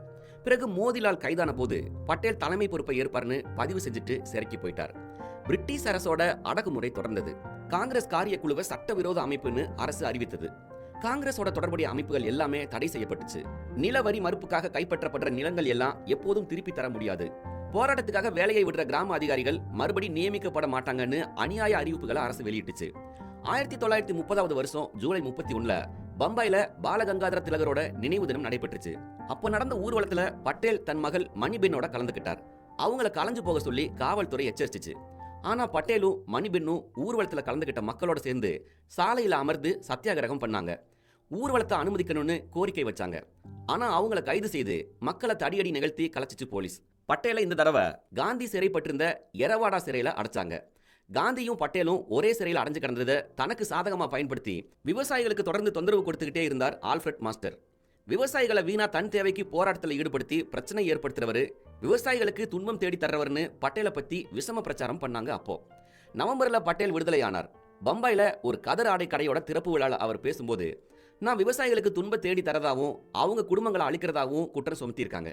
வரி மறுக்கும் போராட்டத்தின் மூலமா ஒரு விவசாயி துன்பம் அடைஞ்சா அது விடுதலை தீ சுடர்விட்டு எரிய அவன் ஒரு பொறியா உதவிருக்காங்கிறது தான் அர்த்தம்னு சொன்னார். அரண்டு போன ஆங்கிலேய அரசு 3வது முறையா பட்டேலை சிறையில தள்ளிச்சு. 1931 பிப்ரவரி மாசம் காந்தி இர்வின் ஒப்பந்தம் கையெழுத்தாச்சு. அதன்படி நாடு முழுக்க இருக்கிற காங்கிரஸ் தலைவர்கள், சத்தியாகிரக தொண்டர்கள் விடுதலையானாங்க. போராட்ட வீரர்களை ஒடுக்கிறதுக்காக கொண்டு வரப்பட்ட அவசர சட்டங்கள் எல்லாம் திரும்ப பெறப்பட்டுச்சு. ஏற்கனவே விவசாய போராட்டத்தில் கைப்பற்றப்பட்டு விற்கப்பட்ட நிலங்களை திருப்பி தரதை பத்தி ஒப்பந்தத்தில் எதுவுமே இல்லையேன்னு பட்டேல் ஏமாற்றம் தான் அடைஞ்சார். 1932 வருஷம் காரணமே இல்லாம காந்தியும் பட்டேலும் கைது செய்யப்பட்டாங்க. காங்கிரஸ் காரிய கமிட்டி உறுப்பினர்கள் சிறையில் அடைக்கப்பட்டாங்க. காங்கிரஸ் அமைப்பு தடை செய்யப்பட்டுச்சு. ஒவ்வொரு ஊர்லயும் முக்கியமான தலைவர்கள் கைது செய்யப்பட்டாங்க. காங்கிரஸ் கூட்டங்கள் தடியடி துப்பாக்கி சூடு மூலயமா கலைக்கப்பட்டுச்சு. பர்தோலி சத்தியாகிரகத்துல பாசறையா செயல்பட்ட சுயராஜ்ய ஆசிரமம் தாக்கப்பட்டுச்சு. ஆசிரமத்தோட வங்கி கணக்கு முடக்கப்பட்டுச்சு. மகாத்மா, பட்டேல், தேசாய் 3 பேரும் எரவாடா சிறையில அடைக்கப்பட்டாங்க. ஒரு வகையில பட்டேல் அந்த சிறையில மன நிறைவோட தான் இருந்தார். ஏன்னா மகாத்மாவோட அதிக நாட்கள் சிறையில் இருந்தது அங்கதான். தினமும் காந்திஜி, தேசாய், பட்டேல் 3 பேரும் சிறைச்சாலை வளாகத்துக்குள்ளேயே காலையில நடைபயிற்சி பண்றத வழக்கமா வச்சிருந்தாங்க. சிறையில இருந்த போது தன் சந்தேகங்களுக்கு மகாத்மா கிட்ட பதில் கேட்டு தெரிஞ்சுக்குவார் பட்டேல். பல நேரங்கள்ல மகாத்மா சொல்றதோட ஒத்து போவார். சில நேரங்கள்ல மகாத்மா கிட்டேயே விவாதம் பண்ணுவார். சிறையில மகாத்மா எழுதுற கடிதங்களுக்கு பட்டேல் பாயிண்ட் எடுத்து கொடுக்கறது உண்டு. சில நாட்கள் காந்திஜி சொல்ல சொல்ல பட்டேல் கடிதங்களையும் எழுதியிருக்கார். 1932 வருஷம் மரணம் மறுபடியும் பட்டேல் குடும்பத்து ஆட்களை காவு வாங்க தொடங்குச்சு. அந்த ஆண்டு மே மாசம் அவருடைய மருமகள் யசோதா நோயுடன் போராடி இறந்து போனாங்க. அக்டோபர் மாதம் கிராமத்தில் இருந்த பட்டேலின் அம்மா மரணம் அடைஞ்சாங்க. தன் சகோதரனுக்கு உதவ பரோலில் செல்ல என்ன அனுமதிக்கணும்னு மணிபன் தன் தந்தை பட்டேல் கிட்ட கேட்க, காய்ச்சல் சீக்கிரம் குணமாகிடும், நீ போக வேணான்னு சொல்லிட்டார். ஆனா அவர் சொன்னது போலவே நல்ல வேளையா காய்ச்சல் இருந்து மீண்டு வந்தார் தாயாபாய். இந்த சமயம் பல காங்கிரஸ் தலைவர்கள் காந்திஜி சுயராஜ்ய கொள்கையை விட்டுட்டு சமுதாய பிரச்சனைகளில் ஈடுபடுறாருன்னு குறை சொன்னாங்க. நேருவும் சிறையில் இருந்தபடியே காந்தியை விமர்சிச்சாரு. இதனால மகாத்மா காந்தி 21 நாள் உண்ணாவிரதத்தை அறிவிச்சார். காந்திஜி சிறையில் இருக்கும்போது அவருக்கு ஏதும் பாதிப்பு ஏற்பட்டுருமோன்னு பிரிட்டிஷ் அரசு பயந்துச்சு. அதனால உண்ணாவிரதத்துக்கு முதல் நாளே காந்தியை விடுதலை பண்ணிட்டாங்க. விடுதலையான காந்தி பட்டேல் ஒரு தாயை போல தன்னை பார்த்துக்கிட்டதா சொன்னார். காந்தி சிறையில் இருக்கும்போது பட்டேலுக்கு மூக்கில் ஏற்பட்ட கட்டி ரொம்ப வேதனையை கொடுத்துச்சுன்னு சொன்னார். தனக்கு தெரிஞ்ச பம்பாய் மருத்துவர்கிட்ட அறுவை சிகிச்சை செய்ய பட்டேல் விரும்பினார். ஆனா அரசு கண்டுக்கல. ஒரு நாள் திடீர்னு எரவாடா சிறையிலிருந்து வெளியே அழைச்சி வரப்பட்டார் பட்டேல். மருத்துவ சிகிச்சைக்காக பம்பாய் கொண்டு போறாங்கன்னு பட்டேல் நினைக்க, பின்னாடி தான் தெரிஞ்சிச்சு தன்னை நாசிக் சிறைக்கு மாத்துறாங்கன்னு. பட்டேல் நாசிக் சிறைக்கு மாற்றப்பட்ட அதே நாள் காந்தியை எரவாடா சிறையில் அடைச்சாங்க. 2 பேரும் சேர்ந்து இருக்கக்கூடாதுன்னு ஆங்கிலேய அரசு நினைச்சிச்சு. கடைசியா ஜெனீவாவில் இருந்த அவரோட அண்ணன் வித்தல்பாயும் இறந்து போனார். முன்னாடி ஏற்பட்ட மனக்கசப்புல தான் தம்பி தான் எழுதுற கடிதத்துக்கு பதில் கடிதம் எழுத மாட்டான்னு ரொம்ப வருத்தப்பட்டுட்டே வித்தல்பாய் மரணம் அடைஞ்சார். ஆனா உண்மையிலேயே பட்டேல் எழுதின பதில் கடிதங்களை அரசு வித்தல்பாய் கிட்ட அனுப்பல. ஆஸ்திரியாவில் இருந்த சுபாஷ் சந்திர போஸ் வித்தல்பாயோட உடலை பம்பாய்க்கு அனுப்ப ஏற்பாடு பண்ணார். வித்தல்பாய்க்கு குழந்தைகள் இல்ல. அதனால அவருக்கான இறுதி சடங்குல கலந்துக்க பட்டேலை அனுமதிக்கணும்னு நண்பர்கள் பலர் கோரிக்கை விடுத்தாங்க. பம்பாய் கவர்னரிடமே நேரடியா போய் முறையிட்டாங்க. கவர்னர் அனுமதிச்சும் சிறை அதிகாரிகள் அவரை விடுவிக்கல. பட்டேலோட சுபாவம் புரிஞ்சிருந்த சிறை அதிகாரிங்க சில விதிகளை அவருக்கு முன்கூட்டியே சொன்னாங்க. அதாவது 48 மணி நேரம் மட்டுமே வெளியே இருக்கலாம், அரசியல் எதுவும் பேசக்கூடாது, முன்கூட்டியே திட்டமிடுற நேரத்துல திட்டமிடுற இடத்துல மறுபடியும் கைதாக உடன்படணும், இதை எழுத்துப்பூர்வமாகவும் எழுதி கொடுக்கணும்னு கண்டிஷன் போட்டாங்க. அரசு எதிர்பார்த்தது போலவே பட்டேல் அதை ஏற்க மறுத்தார். இறுதி சடங்குகளை பட்டேலின் மகன் தாயாபாய் தான் நிறைவேற்றினார். சிறையின் கொடுமை எந்த அளவுக்கு இருந்துச்சுன்னா, வித்தல்பாய் மறைவுக்கு இரங்கல் தெரிவித்து ஏராளமான தந்திகளும் கடிதங்களும் பட்டேலுக்கு வந்துகிட்டே இருந்துச்சு. அத்தனை கடிதங்களுக்கும் பதில் கடிதம் எழுதுறது சிறையில சாத்தியம் இல்லைங்கிறதுனால பத்திரிகைக்கு கொடுக்க பட்டேல் ஒரு வாசகத்தை எழுதினார். இங்கே சிறையில் இருந்தபடி உங்கள் அனைவருக்கும் தனித்தனியாக நன்றி சொல்ல இயலவில்லை. எனவே இந்த பத்திரிகை அறிவிப்பு மூலம் உங்கள் பரிவான இரங்கலுக்கு நன்றி கூறுகிறேன். இதுதான் அந்த வாசகம். இந்த 4 வரி வாசகத்துல கூட அரசு கை வச்சுச்சு. இங்கே சிறையில் இருந்தபடிங்கிற வார்த்தைகளை தூக்க சொல்லி அரசு கேட்க பட்டேல் மறுத்துட்டார். அதனால அந்த செய்தியுமே வெளிவரல. 1934 ஜூலையில சுயராஜ்ய கட்சியின் கொள்கைகளை காங்கிரஸ் ஏத்துக்குச்சு. சட்ட மறுப்பை கைவிட்டு தேர்தலில் நின்று சட்டமன்ற பணி செய்யணுங்கிறத முடிவு செஞ்சுச்சு. இதனால சிறையில் அடைபட்டு கிடந்த தலைவர்கள் விடுதலையானாங்க. அமைப்புகள் மேல விதிக்கப்பட்ட தடைகள் திரும்ப பெறப்பட்டுச்சு. ஜூலை 14 பட்டேல் விடுதலை செய்யப்பட்டார். சிறையில் இருந்து வந்ததும் பம்பாயில உள்ள தன் மகன் வீட்டில் 2 வார காலம் இருந்தார் பட்டேல். மகன், மகள், பேரனை பார்த்தாச்சு. அவ்வளவுதான். 59 வயசு பட்டேல் மறுபடியும் சுறுசுறுப்பா போராட்ட களம்கான புறப்பட்டார். பம்பாய் நண்பர்கள் கிட்ட கேதா விவசாயிகளின் புனர்வாழ்வுக்காக நிதி திரட்ட ஆரம்பிச்சிட்டார். 1936 வருஷம் லக்னோ காங்கிரசுக்கு ஜவஹர்லால் நேரு தலைமை வகிச்சார். ஆனா காரிய கமிட்டியில பட்டேலின் ஆதரவாளர்கள் அதிகமா இருந்தாங்க. தான் தலைவரா பதவி வகிச்சது 8 மாதங்கள் தான் சொல்லி 1937 மறுபடியும் நேரு போட்டியிட விரும்பினார். ராஜாஜி தான் தலைவராகணும்னு பட்டேல் விரும்பினார். ஆனா ராஜாஜி விரும்பாததால பட்டேலோட பெயர் முன்மொழியப்பட்டுச்சு. நேரு காந்தியை சந்திச்சு தன்னோட நிலையை விளக்குனார். அதை ஏத்துக்கிட்ட காந்தி மறுபடியும் பட்டேலை விலகிக்க சொன்னார். மறுபடியும் உடனே விலகினார் பட்டேல். ஆனா இந்த முறை பட்டேல் ஒரு தன்னிலை விளக்கத்தை கொடுத்தார். நேருவோட கொள்கையை ஆதரிச்சு நான் போட்டியில இருந்து விலகிறதா யாரும் நினைச்சுக்க வேணாம். சட்டமன்ற தேர்தல் நெருங்குற நேரத்துல காங்கிரஸ்ல 2 பிரிவுகள் ஏற்படுறத நான் விரும்பல.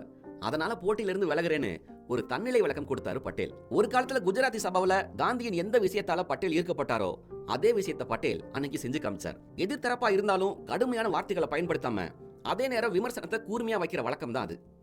சில வருஷங்கள் கழிச்சு இந்தியாவின் முதல் ஜனாதிபதியை தேர்ந்தெடுக்கிற தேர்தல்ல நேரு காந்தியின் யுக்தியை பயன்படுத்தி பார்த்தார். மகாத்மா பட்டேல் கிட்ட விலக சொன்னது மாதிரி நேரு ராஜேந்திர பிரசாத் கிட்ட கேட்டு பார்த்தார். ஆனா அதுக்கு அவர் ஒத்துக்கல. காந்தி சொன்னதும் உடனே விட்டு கொடுத்து அதற்கான தன்னிலை விளக்கமும் கொடுத்த பட்டேல அப்ப காங்கிரஸ்ல எல்லாம் பிரமிப்பா பார்த்தாங்க. அப்ப இந்த உயர்ந்த மனிதருக்கு உலகத்திலேயே உயரமான ஒற்றுமையின் சிலை வச்சது சரிதானே? ஆனா இந்த உயர்ந்த மனிதருக்கு அப்ப காலம் ஒரு முக்கியமான சோதனையை கொடுக்க காத்துக்கிட்டு இருந்துச்சு. அது என்ன சோதனை? அதை தெரிஞ்சுக்க நாம கேட்க வேண்டியது குக்கு எஃப்எம். உங்ககிட்ட பேசிட்டு இருந்தது சேட்டை செய்து கேட்டுட்டு இருக்கிறது 2 காது. சில பேருக்கு வாழ்க்கையில ஆச்சரியங்கள் காத்துட்டு இருக்கும். ஆனா நம்ம பட்டேலே ஒரு ஆச்சரியம் தான். நீங்க கேட்டுட்டு இருக்கிறது குக்கு எஃப்எம். உங்ககிட்ட பேசிட்டு இருக்கிறது சேட்டை செய்து கேட்டுட்டு இருக்கிறது 2 காது.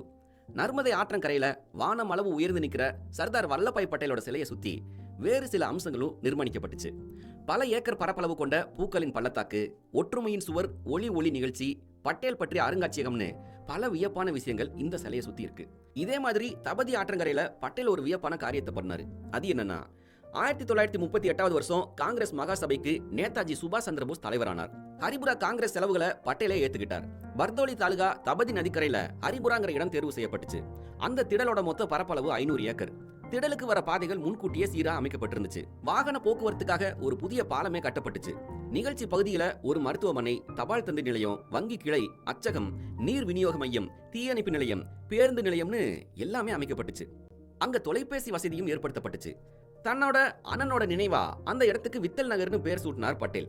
விழா பந்தல்ல புகழ்பெற்ற ஓவியர்களோட 200 ஓவியங்கள் காட்சிக்கு வைக்கப்பட்டுச்சு. கலை நிகழ்ச்சிகள் ஏற்பாடு செய்யப்பட்டுச்சு. சமையல் பிரிவுகளை 2000 தொண்டர்கள் கவனிச்சுக்கிட்டாங்க. பிரதிநிதிகள் அல்லாதவங்களுக்கு குறைந்த விலையில உணவு வழங்கவும் ஏற்பாடு செய்யப்பட்டுச்சு. நிகழ்ச்சியின் தலைவர் சுபாஷ் சந்திரபோஸ் தங்குறதுக்கு அழகான குடில் ஒன்று அமைக்கப்பட்டுச்சு. அதன் ஜன்னல் வழியா பார்த்தா தபதி நதியின் அழகு தெரிகிற மாதிரி அதன் பக்கத்திலேயே காந்தி மற்ற தலைவர்களுக்கும் குடில் அமைக்கப்பட்டுச்சு. இந்த ஏற்பாடுகளை எல்லாம் பார்த்து வியந்த ஜவஹர்லால் நேரு அவர்கள் ஒரு அழகிய நகரத்தையே பட்டேல் நிர்மாணிச்சிட்டாருன்னு புகழ்ந்தார். ஹரிபுரா காங்கிரஸ் மாநாடு சிறப்பாக நடந்து முடிஞ்சிச்சு. மாகாண சர்க்கார் பதவியேற்றதும் பல மக்கள் நலத்திட்டங்கள் நிறைவேற்றப்பட்டுச்சு. பம்பாய் அரசு முதல் வேலையா குஜராத்தியில் நிலமிழந்த விவசாயிகளோட பிரச்சனைகளை கவனிச்சு சரி செஞ்சுச்சு.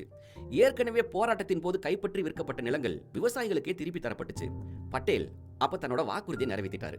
1938 வருஷம் காங்கிரசுக்கு தலைமையேற்ற சுபாஷ் சந்திரபோஸ் அவர்கள் அடுத்த ஆண்டும் தானே தலைவராக இருக்க விரும்பினார்.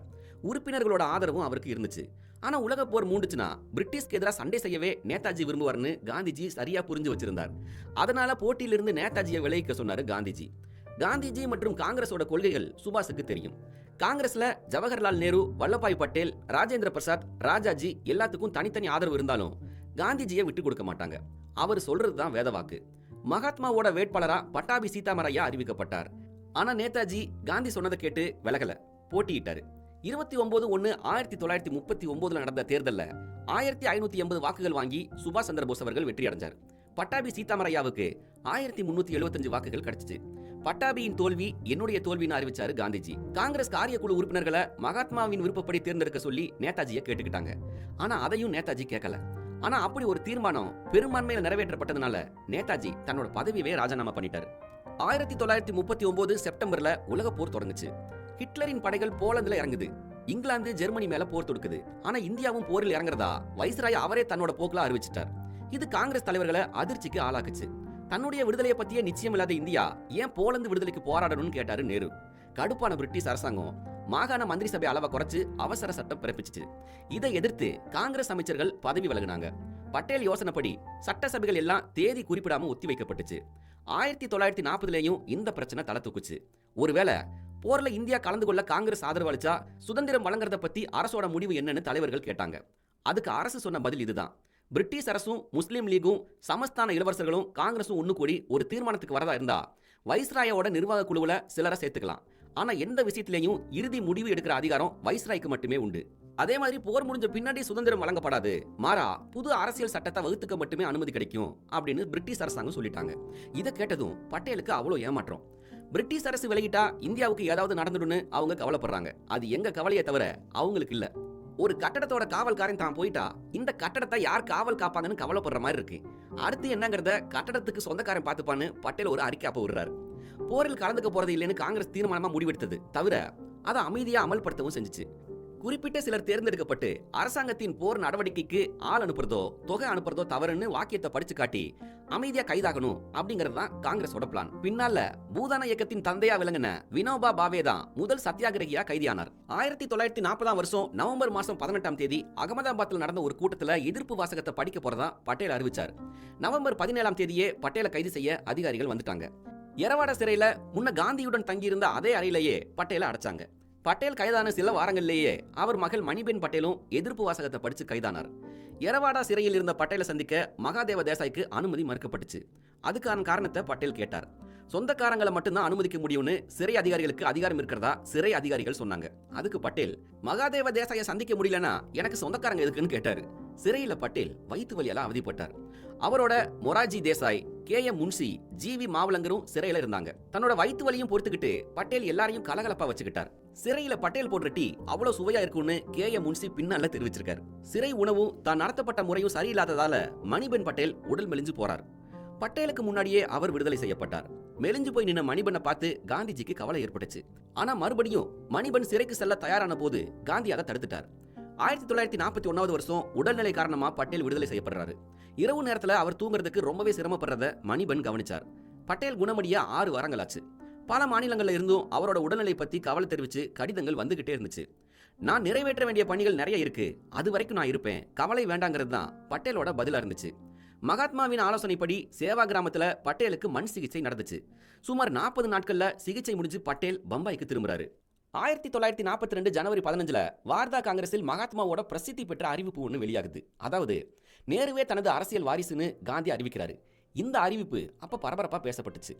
பொது மேடையில காந்திஜி இப்படி அறிவிச்சது பட்டேலுக்கு மன வருத்தத்தை உண்டு பண்ணுச்சா இல்ல அப்படி ஏதும் வருத்தங்கள் இல்லையான்னு திட்டவட்டமா சொல்ற மாதிரி வரலாறுல எந்த குறிப்பும் கிடைக்கல. முதல் இடம் நேருவுக்கு கொடுத்ததால உங்கள் யாருடைய தனித்துவமும் குறைஞ்சு போகாதுன்னு பட்டேலை யாருடைய பொறுப்பின் கீழையும் தான் விட்டு விடலன்னு காந்திஜியை குறிப்பிட்டாரு. 1942 ஹிட்லரின் நடவடிக்கைகள் மறுபடியும் இந்தியாவுக்கு போர் அபாயத்தை உண்டு பண்ணுது. சிங்கப்பூரை தொடர்ந்து ரங்கூனும் விழுந்துருச்சு. அடுத்து இந்தியா தான் இலக்கா பேசப்பட்டுச்சு. ராஜாஜியும் இந்தியா பிரிட்டிஷ் படைக்கு உதவுனா சுதந்திரம் கிடைக்க வாய்ப்புன்னு பேசிட்டு இருந்தார். அதே வருஷம் மார்ச் 22 இங்கிலாந்துல இருந்து மூத்த அமைச்சர் ஃபோர்ட் கிரிப்ஸ் டெல்லிக்கு வர்றாரு. மகாத்மா காந்தி பேச்சுக்கு அழைக்கப்பட்டார். ஆனாலும் கிரிப்ஸின் திட்டத்துல காந்திஜிக்கு நம்பிக்கை இல்லை. போருக்கு பின்னாடி இந்தியாவுக்கு டொமினியன் அந்தஸ்து வழங்கப்படும், ஆனா அனைத்து மாகாணங்களும் அதே அளவு சுதந்திரம் பெறுங்கிறது தான் கிரிப்ஸின் முடிவா இருந்துச்சு. ஏமாற்றம் அடைஞ்ச மகாத்மா அதை ஏற்காம வர்தாவுக்கே திரும்பிட்டார். ஆனாலும் பட்டேல், நேரு, ஆசாத், ராஜாஜி எல்லாரும் டெல்லியிலேயே தங்கி தொடர்ந்து பேச்சுவார்த்தை நடத்தினாங்க. இதை காந்திஜி விரும்பல. பட்டேலுக்கு அவர் எழுதின கடிதத்துல நீங்க அதிக நாள் தங்கிட்டீங்க, அதனால பலன் ஏதும் இல்ல, வெந்நீரை மேலும் சூடேத்தினா வெண்ணெய் வந்துருமா என்னன்னு கேட்டிருந்தார். ஆகஸ்ட் மாசம் வெள்ளையனே வெளியேறு போராட்டம் தொடங்க இருந்துச்சு. ஒரு மாசம் முன்னாடியே பட்டேல் அதுக்கான ஆயத்த பணிகளில் ஈடுபட்டார். ஜூலை 15ஆம் தேதி மகள் மணிபெண்ணுடன் பம்பாய்க்கு வந்தார் பட்டேல். தேவையான நிதியை திரட்டிக்கிட்டு பத்திரிகையாளர்களை தனித்தனியா சந்திச்சார். ஜூலை 21ஆம் தேதி அகமதாபாத்துக்கு வந்து சேர்ந்தார். குஜராத்தோட பல பாகங்கள்ல இருந்து வந்த தொண்டர்கள் அவரை தனித்தனியா சந்திச்சாங்க. ஜூலை 26ஆம் தேதி பொதுக்கூட்டத்தில் உரை நிகழ்த்துறாரு பட்டேல். இந்த போராட்டத்துல தலைவர்கள் கைதாகலாம், அதனால மறுபடியும் உங்களை சந்திக்கும் வாய்ப்பு எனக்கு இல்லாமலும் போகலாம், போராட்டத்தை நீங்க தொடர்ந்து நடத்தணும்னு சொல்றாரு பட்டேல். அப்போ மேடையில ஒரு முழக்கத்தை முன்வைக்கிறாரு. காங்கிரஸ் போருக்கு ஒத்துழைக்கலைனா தேசத்தை முஸ்லீம் லீக் கிட்ட கொடுக்க போறதா பிரிட்டிஷ் அரசு சொல்லுச்சு. அதுக்கு எங்களை பிளவுபடுத்துறதா நினைச்சு முஸ்லீம் லீக் கிட்ட தேசத்தை ஒப்படைக்க போறதா சொல்றீங்க. சரி, தாராளமா செய்யுங்க, எங்களுக்கு அதை எப்படி தீர்த்துக்கணுங்கிறது தெரியும், ஆனா நீங்க நாட்டை விட்டு வெளியேற வழியை பாருங்கன்னு மேடையில கர்ஜிக்கிறாரு பட்டேல். ஆகஸ்ட் 8 காங்கிரஸ் கூட்டத்துல வெள்ளையனே வெளியேறு தீர்மானத்தை பட்டேல் வழிமொழிஞ்சு பேசுறாரு. ஜப்பான் இந்தியா மேல படையெடுக்கிறத நாங்க ஆதரிக்கிறதா பிரச்சாரம் செய்யப்படுது. எங்களுக்கு ஜப்பானை பத்தி தெரியும், முதல்ல பிரிட்டிஷ் அரசு வெளியேறட்டும், ஜப்பானை எப்படி எதிர்கொள்றதுன்னு நாங்க பின்னாடி சிந்திச்சு சொல்றோம்னு சொல்றாரு பட்டேல். ஆகஸ்ட் 9ஆம் தேதி மகாத்மா, பட்டேல், கிருபாலனி மற்றும் சில தலைவர்கள் கைது செய்யப்படுறாங்க. அகமத் நகர் கோட்டை சிறைக்கு பட்டேல் கொண்டு போகப்படுறாரு. ஆகஸ்ட் புரட்சியை ஒடுக்க அரசு எல்லா முயற்சிகளையும் மேற்கொண்டுச்சு. ஆனா போராட்டம் தீவிரமடைஞ்சிச்சு. பல மாநிலங்கள்ல தொழிற்சாலைகள் இயங்கல. மாணவர்கள், கிராமவாசிகள்னு அனைத்து பிரிவினரும் ஒண்ணுபட்டு போராட்டத்தில் இறங்குறாங்க. துப்பாக்கி சூட்ல ஏராளமானவங்க இறந்தும் போறாங்க. பல முன்னணி வீரர்கள் ரகசிய இடங்கள்ல இருந்து செயல்பட்டதால அவங்கள அந்த அரசு கைது பண்ண முடியல. போராட்ட வன்முறைகளுக்கு காங்கிரஸே காரணம்னு அரசு பிரச்சாரம் பண்ணுச்சு. சிறையில தனித்தனி அறையில நேரு, பட்டேல் போன்ற தலைவர்கள் இருந்தாங்க. செய்தித்தாள்கள் உள்ளே அனுமதிக்கப்படல. உறவினர்கள் பட்டியலை முன்னதாவே கொடுத்து அனுமதி வாங்கினாதான் கடிதம் எழுதலான்னு நிபந்தனை விதிக்கப்பட்டுச்சு. சிறைக்கு சென்ற சில நாட்களிலேயே மகாதேவ தேசாய் இறந்து போறார். இந்த செய்தி பட்டேலுக்கு சில நாட்களுக்கு பின்னாடி தான் தெரிய வருது. சிறையில் இருந்த பட்டேலை அத்தனை முறை பார்க்க வந்திருந்த தேசாயினால கடைசியா ஒரு முறை கூட பட்டேலை பார்க்க முடியல. 1944 பிப்ரவரி 22 காந்திஜியின் மனைவி கஸ்தூரிபா காந்தி காலமாகறாங்க. அந்த சோகத்துல காந்திஜியின் உடல்நிலை ரொம்பவே பாதிக்கப்பட்டுச்சு. அப்போ புதிய வைஸ்ராயா பதவி ஏற்றிருந்த வேவல் பிரபு மகாத்மாவை விடுதலை செய்ய உத்தரவு போட்டார். 1945 ஹிட்லரோட வீழ்ச்சிக்கு பின்னாடி போர் முடிவுக்கு வருது. ஜூன் 15 பட்டேல் விடுதலை செய்யப்படுறாரு. நேரா காந்திஜியை பார்க்க போறார். அங்க மணிபன் பட்டேலும் இருக்காரு. 3 வருஷம் பிரிவுக்கு பின்னாடி தந்தையும் மகளும் சந்திச்சுக்கிறாங்க. கஸ்தூரிபாயோட மரணமும் மகாதேவ தேசாயோட மரணமும் பட்டேல், காந்தி 2 பேரையும் ரொம்பவே பாதிச்சிச்சு. இங்கிலாந்துல சர்ச்சில் தோல்வியை சந்திச்சதும் லார்ட் அட்லி பிரதமராகிறாரு. இந்தியா முழுக்க புதிய தேர்தலுக்கு அவர் உத்தரவு போடுறாரு. இது காங்கிரஸுக்கு புது உற்சாகத்தை கொடுத்துச்சு. தேர்தல் பணிகளை கவனிக்கிறதுக்காக ஆசாத் தலைமையில 8 பேர் அடங்கிய குழு நியமிக்கப்பட்டுச்சு. பட்டேல் உறுப்பினர் செயலர் ஆனாரு. தேர்தலுக்கான நிதி ஆதாரங்களை திரட்டுறது, நாடு முழுக்க காங்கிரஸ் வேட்பாளர்களை தேர்வு செய்யறதுன்னு 2 பொறுப்புகள் அவருக்கு கொடுக்கப்பட்டுச்சு. நிதி திரட்டுறதுல பட்டேலுக்கு ஈடு என யாருமே கிடையாது. அவர் பணம் கேட்டா அப்படியே பணம் கொட்டும். அப்படி நிதி திரட்டும் போது ஒரு கட்டத்தில் காந்திஜிக்கும் பட்டேலுக்கும் இடையில ஒரு வாக்குவாதம் வருது. அது என்ன மாதிரியான வாக்குவாதம், ஏன் அந்த வாக்குவாதம் வந்துச்சு, அதை தெரிஞ்சுக்க நாம கேட்க வேண்டியது குக்கு எஃப்எம். உங்ககிட்ட பேசிட்டு இருக்கிறது சேட்ட சேது, கேட்டுட்டு இருக்கிறது 2 காது. சில பேர் ஏதாவது கேள்வி கேட்டா சிலையா நிப்பாங்க. ஆனா சில பேர் சிலையா நின்னாலும் மக்கள் மனசுல நிப்பாங்க. அதுல நம்ம பட்டேல் 2வது ரகம். நீங்க கேட்டுட்டு இருக்கிறது குக்கு எஃப்எம். உங்ககிட்ட பேசிட்டு இருக்கிறது சேட்ட சேது, கேட்டுட்டு இருக்கிறது 2 காது. ஒற்றுமைக்கான சிலை பொது மற்றும் தனியாரோட கூட்டு முயற்சியில உருவாச்சு. இந்த சிலையை நிர்மாணிக்கிறதுக்கான பெரும்பாலான தொகை குஜராத் அரசால வழங்கப்பட்டுச்சு. 2012-13 வரவு செலவு திட்டத்துல 200 கோடி ரூபாயும் 2014-15 50 கோடி ரூபாயும் ஒதுக்கப்பட்டுச்சு. நடுவண் வரவு செலவு திட்டத்துல சிலை அமைக்க 2500 கோடி ஒதுக்கீடு செய்யப்பட்டுச்சு. பொதுத்துறை நிறுவனங்கள் சமூக மேம்பாட்டுக்கு ஒதுக்கும் நிதியில இருந்தும் இந்த சிலை அமைக்கிறதுக்கான நிதி பெறப்பட்டுச்சு. திட்டமிடப்பட்ட 15 மாதங்களும் கட்டுவதற்கு 40 மாதங்களும் ஒப்படைக்க 2 மாதங்களுங்கிற வகையில இந்த திட்டத்தை நிறைவு செய்ய 56 மாதங்கள் ஆச்சு. இதன் ஒட்டுமொத்த செலவின மதிப்பு 2500 கோடி. அதாவது சிலைக்கு 1347 கோடி ரூபாயும், இனிப்பு பாலத்துக்கு 83 கோடி ரூபாயும், காட்சி மற்றும் மாநாடு அரங்குக்கு 235 கோடி ரூபாயும், பணி நிறைவடைஞ்சு அடுத்து 15 வருஷத்துக்கு சிலையை நிர்வகிக்க 657 கோடி ரூபாயும் ஒதுக்கப்பட்டுச்சு. ஆனா இதே மாதிரி தான் ஒரு தடவை நிதி சம்பந்தப்பட்ட விஷயத்துல காந்திஜிக்கும் பட்டேலுக்கும் சின்ன மனக்கசப்புகள் ஏற்பட்டுச்சு. தேர்தல் நிதிக்காக தொழிலதிபர்கள் கிட்ட பட்டேல் நிதி திரட்டுறத ஒரு சமயம் காந்திஜி குறையா சொல்லிட்டார். அது எப்படியோ பட்டேலோட காதுக்கு போயிடுச்சு. குறை சொன்னது காந்திஜிங்கிறதுனால பட்டேல் சும்மா விட்டுறல. காங்கிரஸ் காரியக்குழு என்ன பணம் திரட்டி தர சொல்லி கேக்குது, அதைத்தான் நான் செய்யறேன். காந்திஜிக்கு பணம் கேட்கறதுல உடன்பாடு இல்லாம இருக்கலாம், ஆனா நான் ஒன்னும் அவரை போல மகாத்மா இல்லைன்னு பதில் சொல்றாரு பட்டேல். ஒரு பிசினஸ்மேன் காங்கிரசுக்கு தேர்தல் நிதியா 2 லட்சம் தரதா இருக்கேன், பட்டேல் ஏத்துக்குவாருன்னு கேட்டு சொல்ல பட்டேலோட செயலாளரான சாந்திலால் ஷாவுக்கு தகவல் அனுப்புறாரு. பட்டேலும் அதுக்கு சம்மதிக்க அது தொழிலதிபர் காதுக்கு வந்து சேர்ந்தது. நாளைக்கு சாயங்காலம் என் வீட்டுக்கு வந்து தேநீர் குடிக்க வர சொல்லி பட்டேலுக்கு தெரியப்படுத்துங்க, நான் அவர்ல நேர்ல பார்த்தே கொடுத்துறேன்னு சாந்திலால் கிட்ட சொல்றாரு அந்த தொழிலதிபர். இந்த விஷயம் பட்டேலுக்கு தெரிய வருது. வீட்டுக்கு போய் வாங்கிக்க நான் ஒன்னும் பிச்சைக்காரன் இல்லைன்னு தேநீரை விட காட்டமா ஒரு பதில் தராரு பட்டேல். அவர் அந்த வீட்டுக்கு போகாமையே அந்த நிதி வந்து சேர்ந்துச்சு. இந்தியாவின் வைஸ்ராயாக இருந்த வேவலுக்கும் பட்டேலுக்கும் எப்பயுமே ஆகவே ஆகாது. வைஸ்ராய் பட்டேல வன்முறையாளன்னு சொல்லியிருக்கார். அதே மாதிரி பட்டேல் ஒரு முறை இந்துக்கள், இஸ்லாமியர்கள், தாழ்த்தப்பட்டோர், சமஸ்தானபதிகள்னு எப்ப பார்த்தாலும் எங்களுக்குள்ள சிண்டு முடியறதே உங்களுக்கு வேலையா இருக்கு. ஒரு வாரம் இங்கிலாந்து ஆட்சியா எங்க கிட்ட கொடுங்க, இங்கிலாந்து, வேல்ஸ், ஸ்காட்லாந்து நீங்களும் அடிச்சுக்கிற மாதிரி செஞ்சு காட்டுறேன்னு பட்டேல் பதில் சொல்றாரு. என்னப்பா இவ்வளவு சூடா பேசுறேன்னு மகாத்மாவே அதிர்ச்சி ஆயிட்டார். அதுக்கெல்லாம் பட்டேல் எந்த கவலையும் படல. சொல்ல போனா பட்டேலுக்கு சர்வதேச அரசியல்ல அவ்வளவா அக்கறை இருந்தது இல்ல. அதனாலதான் நேருவுக்கு முதலிடமும் பட்டேலுக்கு 2வது இடமும் கொடுக்க மகாத்மா காந்திஜி முடிவு பண்ணார். மௌலானா ஆசாத்துக்கு பின்னாடி காங்கிரஸ் தலைவராக வருபவரே பிரதமராக வர்ற வாய்ப்பு இருந்துச்சு. அதை நேருவுக்கும் தரவே காந்திஜி விரும்பினார். பிரதேச காங்கிரஸ் கமிட்டியில ஏப்ரல் 29 வரைக்கும் நேருவின் பேரை யாருமே முன்மொழியல. 15ல் 12 பேர் பட்டேலின் பேரைத்தான் முன்மொழிஞ்சாங்க. கடைசியில நேரு, பட்டேல், கிருபால்னி இவங்க 3 பேர் மட்டும்தான் பட்டியல்ல இருந்துச்சு. முதல்ல கிருபால்னி விலகிட்டார். மறுபடியும் நேருவா பட்டேலாங்கிற தருணம் வருது. மறுபடியும் இப்ப காந்தி பட்டேல் கிட்ட விலகிக்க சொல்லி கேட்கிறாரு. பட்டேல் மறுபடியும் விலகிட்டார். எதிர்பார்த்தபடியே இடைக்கால அரசாங்கம் ஏற்பட்டுச்சு. ஜவஹர்லால் நேரு பிரதமர் ஆகிறாரு. 2946 பட்டேல் உள்துறை மற்றும் தகவல் ஒலிபரப்பு பொறுப்பை ஏத்துக்கிட்டாரு. ராஜாஜி, சரத் போஸ், ராஜேந்திர பிரசாத், ஜகஜீவன் ராம், ஆசாப் அலி, கலி ஜாகிர், ஷபத் அகமது கான், பல்தேவ் சிங், ஜான் மத்தாய் மற்றும் CH பாய் இவங்கெல்லாம் அந்த அமைச்சரவையில இருந்தாங்க. வேவலும் கிரிப்ஸும் மறைமுகமா காங்கிரஸ்க்கு பல தொல்லைகளை கொடுத்தாங்க. மந்திரி சபையில சேராது இருந்த முஸ்லிம் லீக வேவல் தூண்டிவிட்டார். இதனால 3 காங்கிரஸ் மந்திரிகள் பதவி விலக 5 முஸ்லிம் லீக் உறுப்பினர்கள் அமைச்சரானாங்க. உள்துறையை முஸ்லிம் லீக்குக்கு விட்டுத்தர சொல்லி வேவல் நேருவை நிர்பந்திக்கிறாரு. ஆனா நேரு பட்டேலை இழக்க தயாரா இல்ல. ஆனா இந்த பிரச்சனை வேவலுக்கு பதிலா புது வைஸ்ராயா நியமிக்கப்பட்ட மவுண்ட் பேட்டன் பிரபு நியமிக்கப்பட்டதுல இருந்து மாறுது. பாகிஸ்தான் பிரிவினை கோரிக்கை தீவிரமாச்சு. ஆனா காந்திஜி தனியான இஸ்லாமிய நாடு உருவாகிறத விரும்பல. 1947 ஏப்ரல்ல காந்திஜி மவுண்ட் பேட்டனை சந்திச்சு பிரிவினை வேண்டாம்னு இடைக்கால அரசை கலைச்சிட்டு ஜின்னா விருப்பப்படி மந்திரி சபை அமைக்கப்படலாம்னு சொல்றாரு. ஆனா காங்கிரஸ் இதை நிராகரிச்சிருச்சு.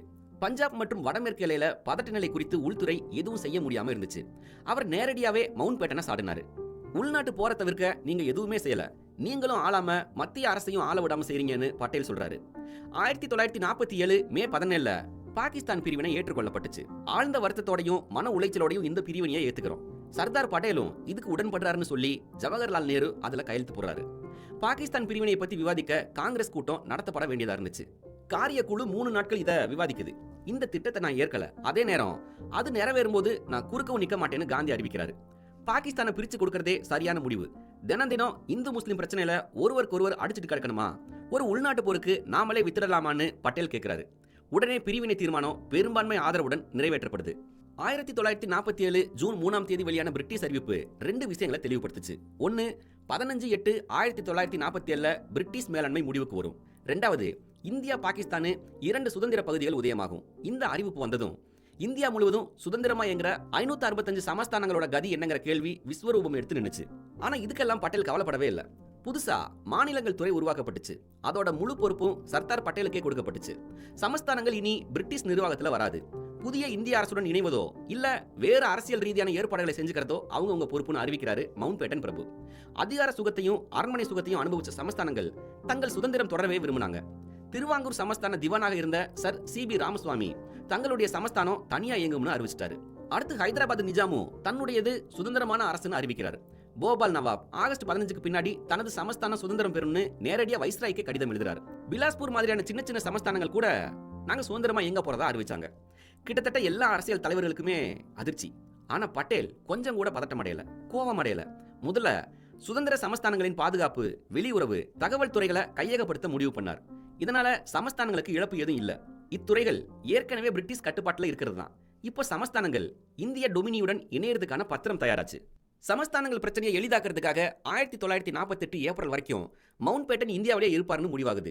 இது பட்டேலுடைய ராஜதந்திரம்னு இந்தியா பின்னால தான் உணர்ந்துச்சு. ஆகஸ்ட் 14ஆம் தேதி சுயேட்சையான அனைத்து சமஸ்தானங்களும் இந்திய யூனியனோட இணைவதற்கான பத்திரங்கள்ல கையொப்பமிடணும். சுதந்திர சமஸ்தானங்கிற பேர்ல மக்கள் விரோத சக்தியா எந்த அரசும் செயல்படுறத அனுமதிக்க முடியாது. இந்தியா அல்லாத வேறொரு நாட்டோட இணைவதற்கு முயல்கிற எந்த ஒரு செயலும் தேச விரோத செயல்களா கருதப்படும். தங்களோட இஷ்டத்துக்கு என்ன வேணாலும் பண்ணிக்கலாம்னு நினைச்ச எதேச்சை அதிகார கனவுல இருந்த சமஸ்தானபதிகள் சிலர் இதை கேட்டு அதிர்ச்சி அடைஞ்சாங்க. பரோடாவின் கெய்க்வாட் முதல்ல கையெழுத்து போட்டார். பீகானீர், பாட்டியாலா மகாராஜாக்கள் அடுத்தடுத்து கையெழுத்து போட்டாங்க. பிகானீர், நவநகர் மகாராஜா, குவாலியர் மகாராஜா, ராம்பூர் நவாப், உதயபூர் மகாராஜா ஆகியோர் அடுத்தடுத்து கையொப்பம் போட்டாங்க. ஏற்கனவே கையொப்பம் போட்ட சிலர் மற்றவங்களுக்கு எடுத்து சொல்லி அவங்களும் கையெழுத்து போட வழிவகுத்தாங்க.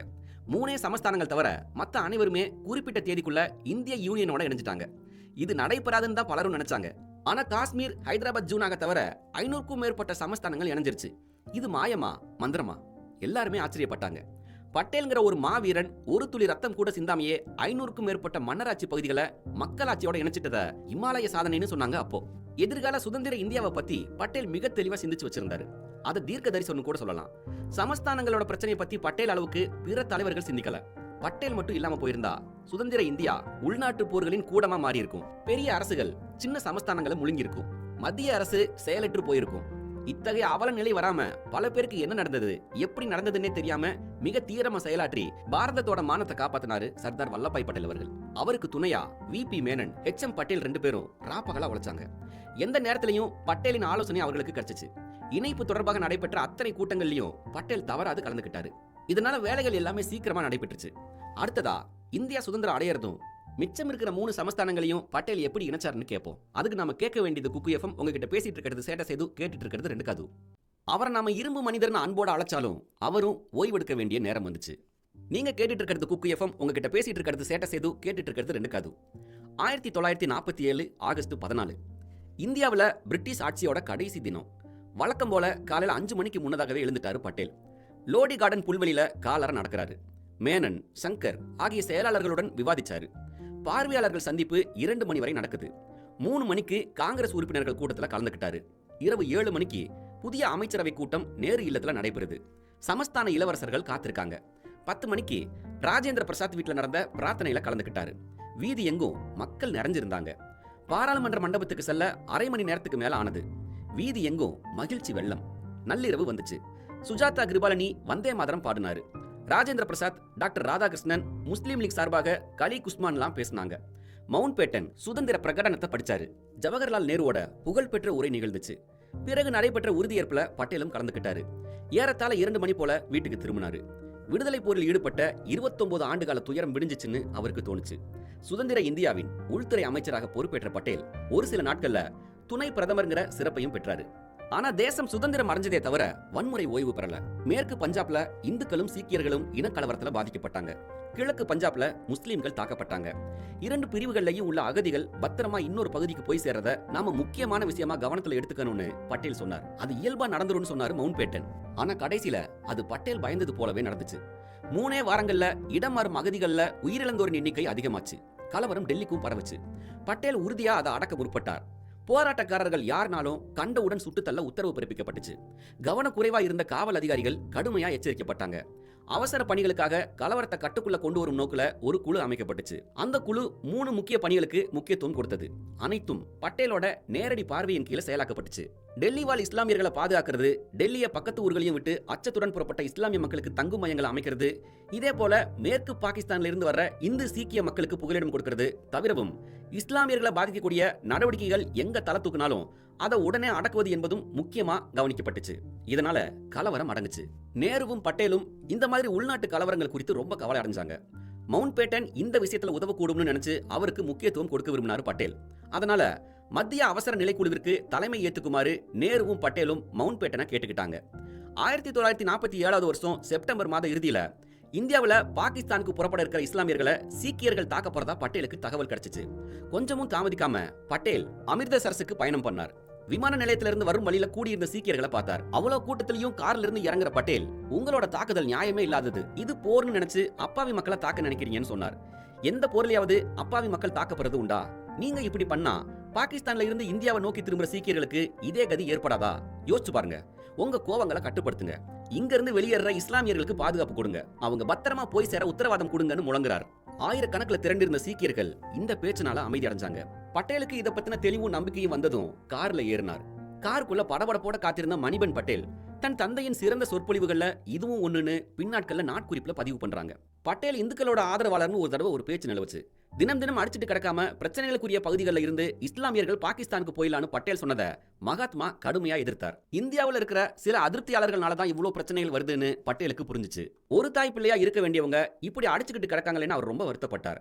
1947 அக்டோபர் 2ஆம் நாள் பட்டேலும் மணிபென்னும் மகாத்மாவுக்கு பிறந்த நாள் வாழ்த்து கூற போறாங்க.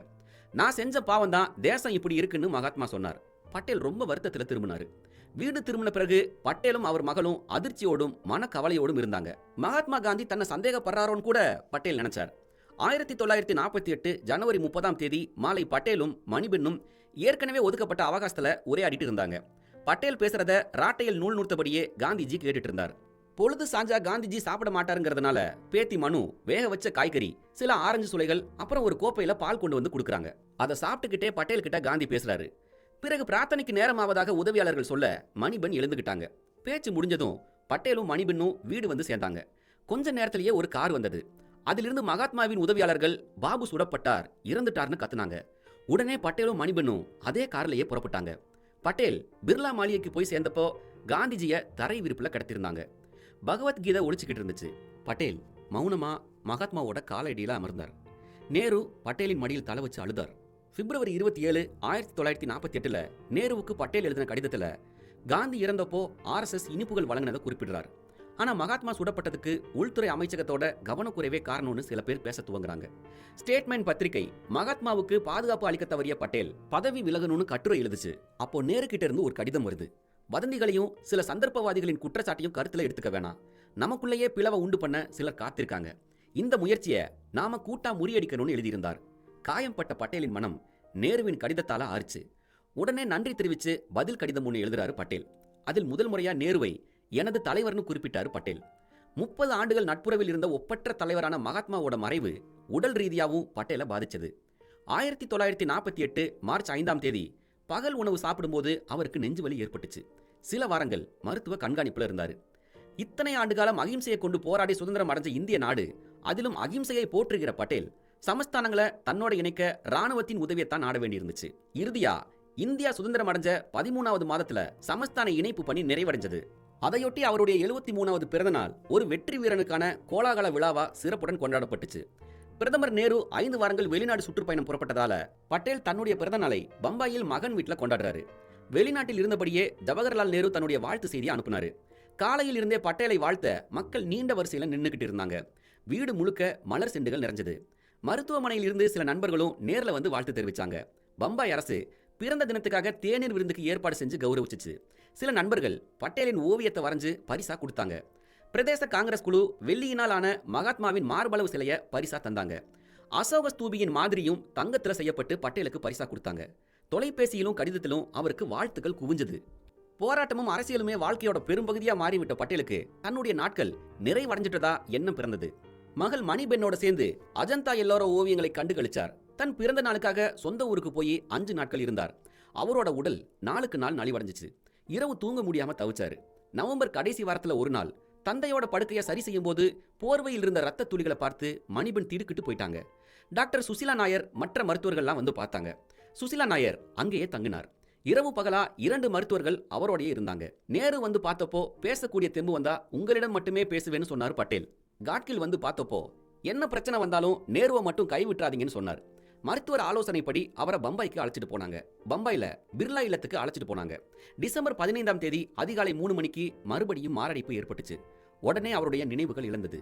காலை 7 மணிக்கு தான் கண் விழிச்சு பார்க்கறாரு. கொஞ்சம் தண்ணி தரியான்னு மகள் கிட்ட கேட்கிறாரு.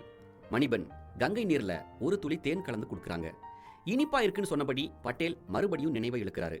காலை 9:37 மகன், மகள், மருமகள், பேரன், செயலாளர் சங்கர், ராமேஸ்வர் தாஸ், பிர்லா, பிறகு அவர் குடும்பத்தினர் சூழ்ந்திருக்க பட்டேல் மரணமடைகிறாரு. முன்பு பட்டேல் தானே 100 நெய்திருந்த ஒரு கதர் சால்வையை மணிபெண் பத்திரமா எடுத்து வச்சிருந்தாங்க. அதை பட்டேல் உடம்பு மேல போத்துறாங்க. நேரு, ராஜேந்திர பிரசாத், ராஜாஜி எல்லாரும் அங்க விரைவா ஓடி வர்றாங்க. ஏராளமான மக்கள் அஞ்சலிக்காக அங்க குழுமினாங்க. அந்திம பொழுத கடந்து சோனாப்பூர் மயானத்துல அவரது உடலுக்கு மகன் தாயாபாய் பட்டேல் எரிவுற்றாரு. வீரமும் விவேகமும் நிறைந்த ஒரு இரும்பு மனிதனின் தூய சரித்திரம் புகையாக வானில் படர்ந்துகிட்டு இருந்துச்சு. இந்தியாவின் சேவைக்காக வாழ்வை அர்ப்பணித்துக் கொண்ட போர் வீரன் நான். வாழும் வரை வீரனாகவே வாழ்வேன்னு முழங்கின பட்டேல் அப்படியே வாழ்ந்தும் காட்டினார்.